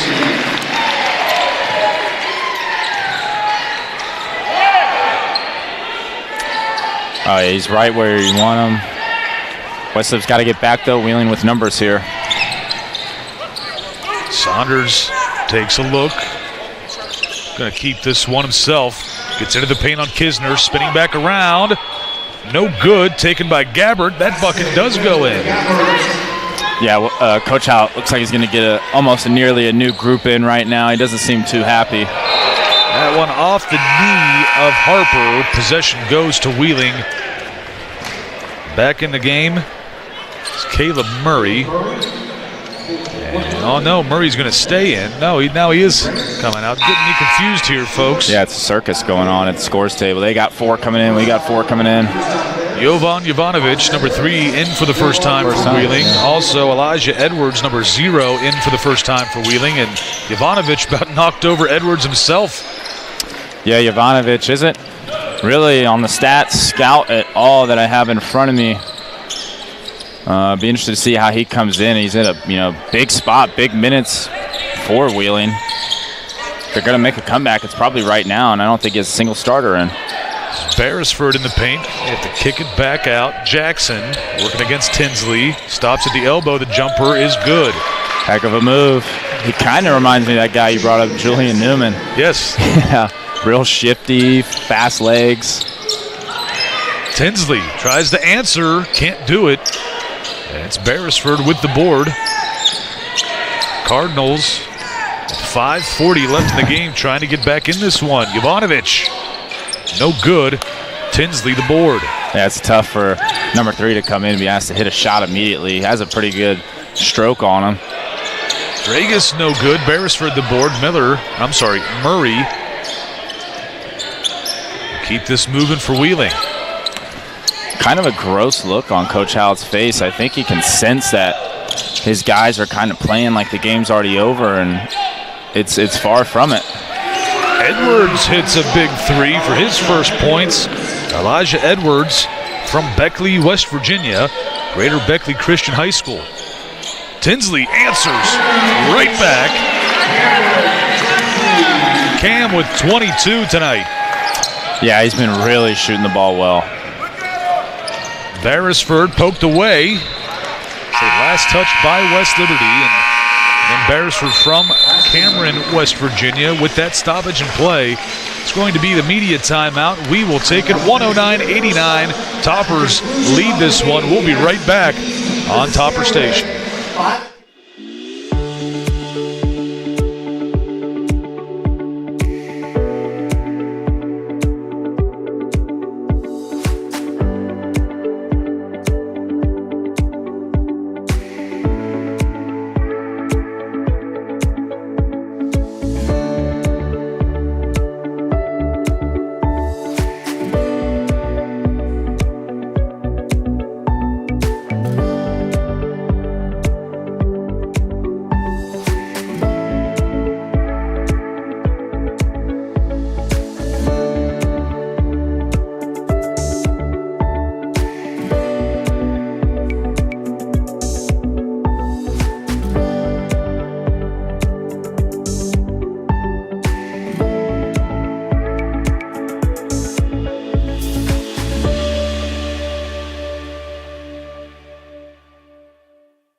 Welcome back to Topper Station.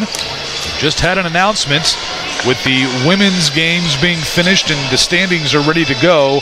The West Liberty women will play Charleston on Wednesday, March 5th at 2:30 p.m. at West Banco Arena. Again, Wednesday, March 5th, 2:30 p.m. against Charleston at West Banco Arena. West Liberty women's basketball will play their first round matchup. Jalen Jackson with another bucket on the inside.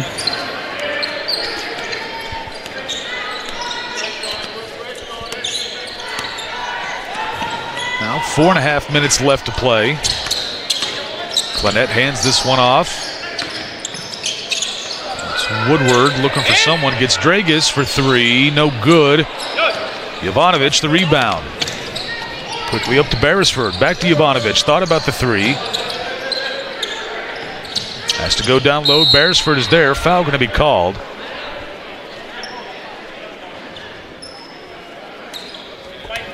They give this one J.P. Dragus. It'll be his 3rd. Fourth foul. I apologize. 4th foul. Beresford hits the first. Harper back in for Tinsley. Yeah, I like getting in JJ, bring the intensity up a little bit on all those scrappy plays. JJ does all the little things. He goes and gets the tip ins. He gets his hands on loose balls. He boxes out. He rebounds well. It's what so many players here actually do, which makes the team so good as they all do the little things. Harper's 3, no good. Tipped around. Schuler comes up with it and gets the bucket himself. 19 points for Lance Schuler. And I think all 19 have been right there at the rim off those little dump-offs and scrappy rebounds. Beresford trying to keep pace with Woodward while he's dribbling the basketball. It's not easy to do. Foul called against Woodward. It'll be his 2nd. Wheeling already in the double bonus. Yeah, I don't think he dribbles much. Finn just poking at it and ends up picking up a cheap one. putting them to the foul line a lot. That's probably something Coach Hallett's not too ecstatic with, is Wheeling's been shooting a lot of free throws this game in general. Into the game for the first time for Wheeling, number 12, a bit of a local product, 6-foot sophomore from Shady Side, Ohio, just across the river from Wheeling, Corey Beckett. You see more of Topper Nation there. Getting a good ovation.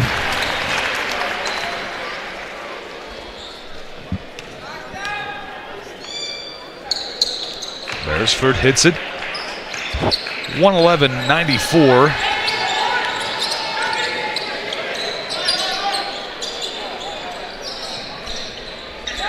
It's important for West Lib to finish this strong, right? I mean, next game's in the MEC tournament. It's not a time now to pick up any bad habits.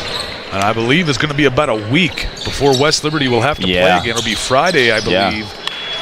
The MEC tournament. Friday, March 7th, I believe, and Kyler called for the travel, just misstepped there. I think he was going to attempt to pass, and then that window closed pretty quickly. Just had to eat it.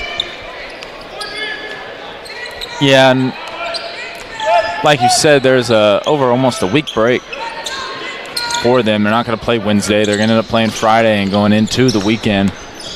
It's going to be a good, hard, long week of practice, but it's important to go into practice feeling good about how you played today.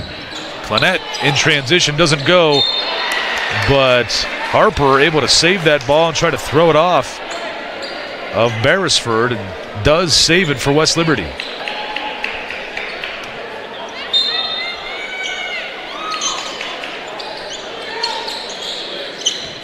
Autry around the horn. DiAugustino pump fakes, drives, puts it up, fouled, no good, but he will shoot two. They give that one to Beresford. That'll be his first. Now both teams in the double bonus. Hopefully Spatafora can get healthy in that week.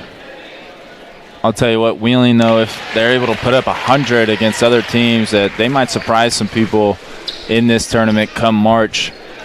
Be interesting to see where they lie in coordinates to West Liberty and see if we could potentially see something in that second round matchup where it's Wheeling versus West Lib. It very well could be. Yeah. So it'll be really interesting to see how all the rest of these results fall. Potential tiebreakers change things. I'm really excited, though, for March. In general, I think this Hilltopper team is getting hot at the right time, and I think there's still a lot of untapped potential for this team going into March. Jalen Jackson kept that one himself, and a nice drive to the bucket and make. Just over 2 minutes remaining. Toppers continuing to play their game. DiAugustino working against Beresford, trying to spin, held him up. Now it's Harper getting into the paint, finds Kisner. Quick three. Had a little bit more loft on that one, and it's a rolling timeout for the Toppers just for a substitution as Schuler gets in there for DiAugustino. So charged to 30, but it'll be a rolling timeout. We get right back to action. Yeah, Wheeling had a couple guys today play pretty well. But overall, they just, to beat a team like West Liberty who runs 10 deep, you need a lot of guys to play well. Jalen Jackson has been a lone bright spot for them as much as I've been kind of picking on him. He has been a really good bright spot for them. He's been really scrappy, and I compared him earlier to a Dante Spatafora in a way, and that is certainly somebody the Hilltoppers miss as well. Toppers getting subbed out. You hear the cheers. For the seniors, yeah. The seniors. Everyone here knows this could be the final time we see these seniors here at the ASRC. Knock on wood, fingers crossed it won't be, but there's always that potential. We don't know. Yeah, I think if the Toppers go into the Mountain East Conference and do what we normally do and win out that, I think there's a, if I were to give a percentage, I would say probably a 98% chance at that point if we win out that we do host the regional. Woodward cross court. Dragus can't get it to go. Rebounded by Wheeling with 1:20 left to play. Elijah Edwards hit one big three. Can he hit another? He's feeling almost. Woodward. Bring this one up for West Lib and slow things down a bit.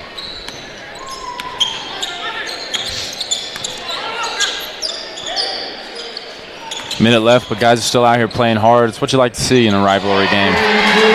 Agostino hits a big three. He's up to 22.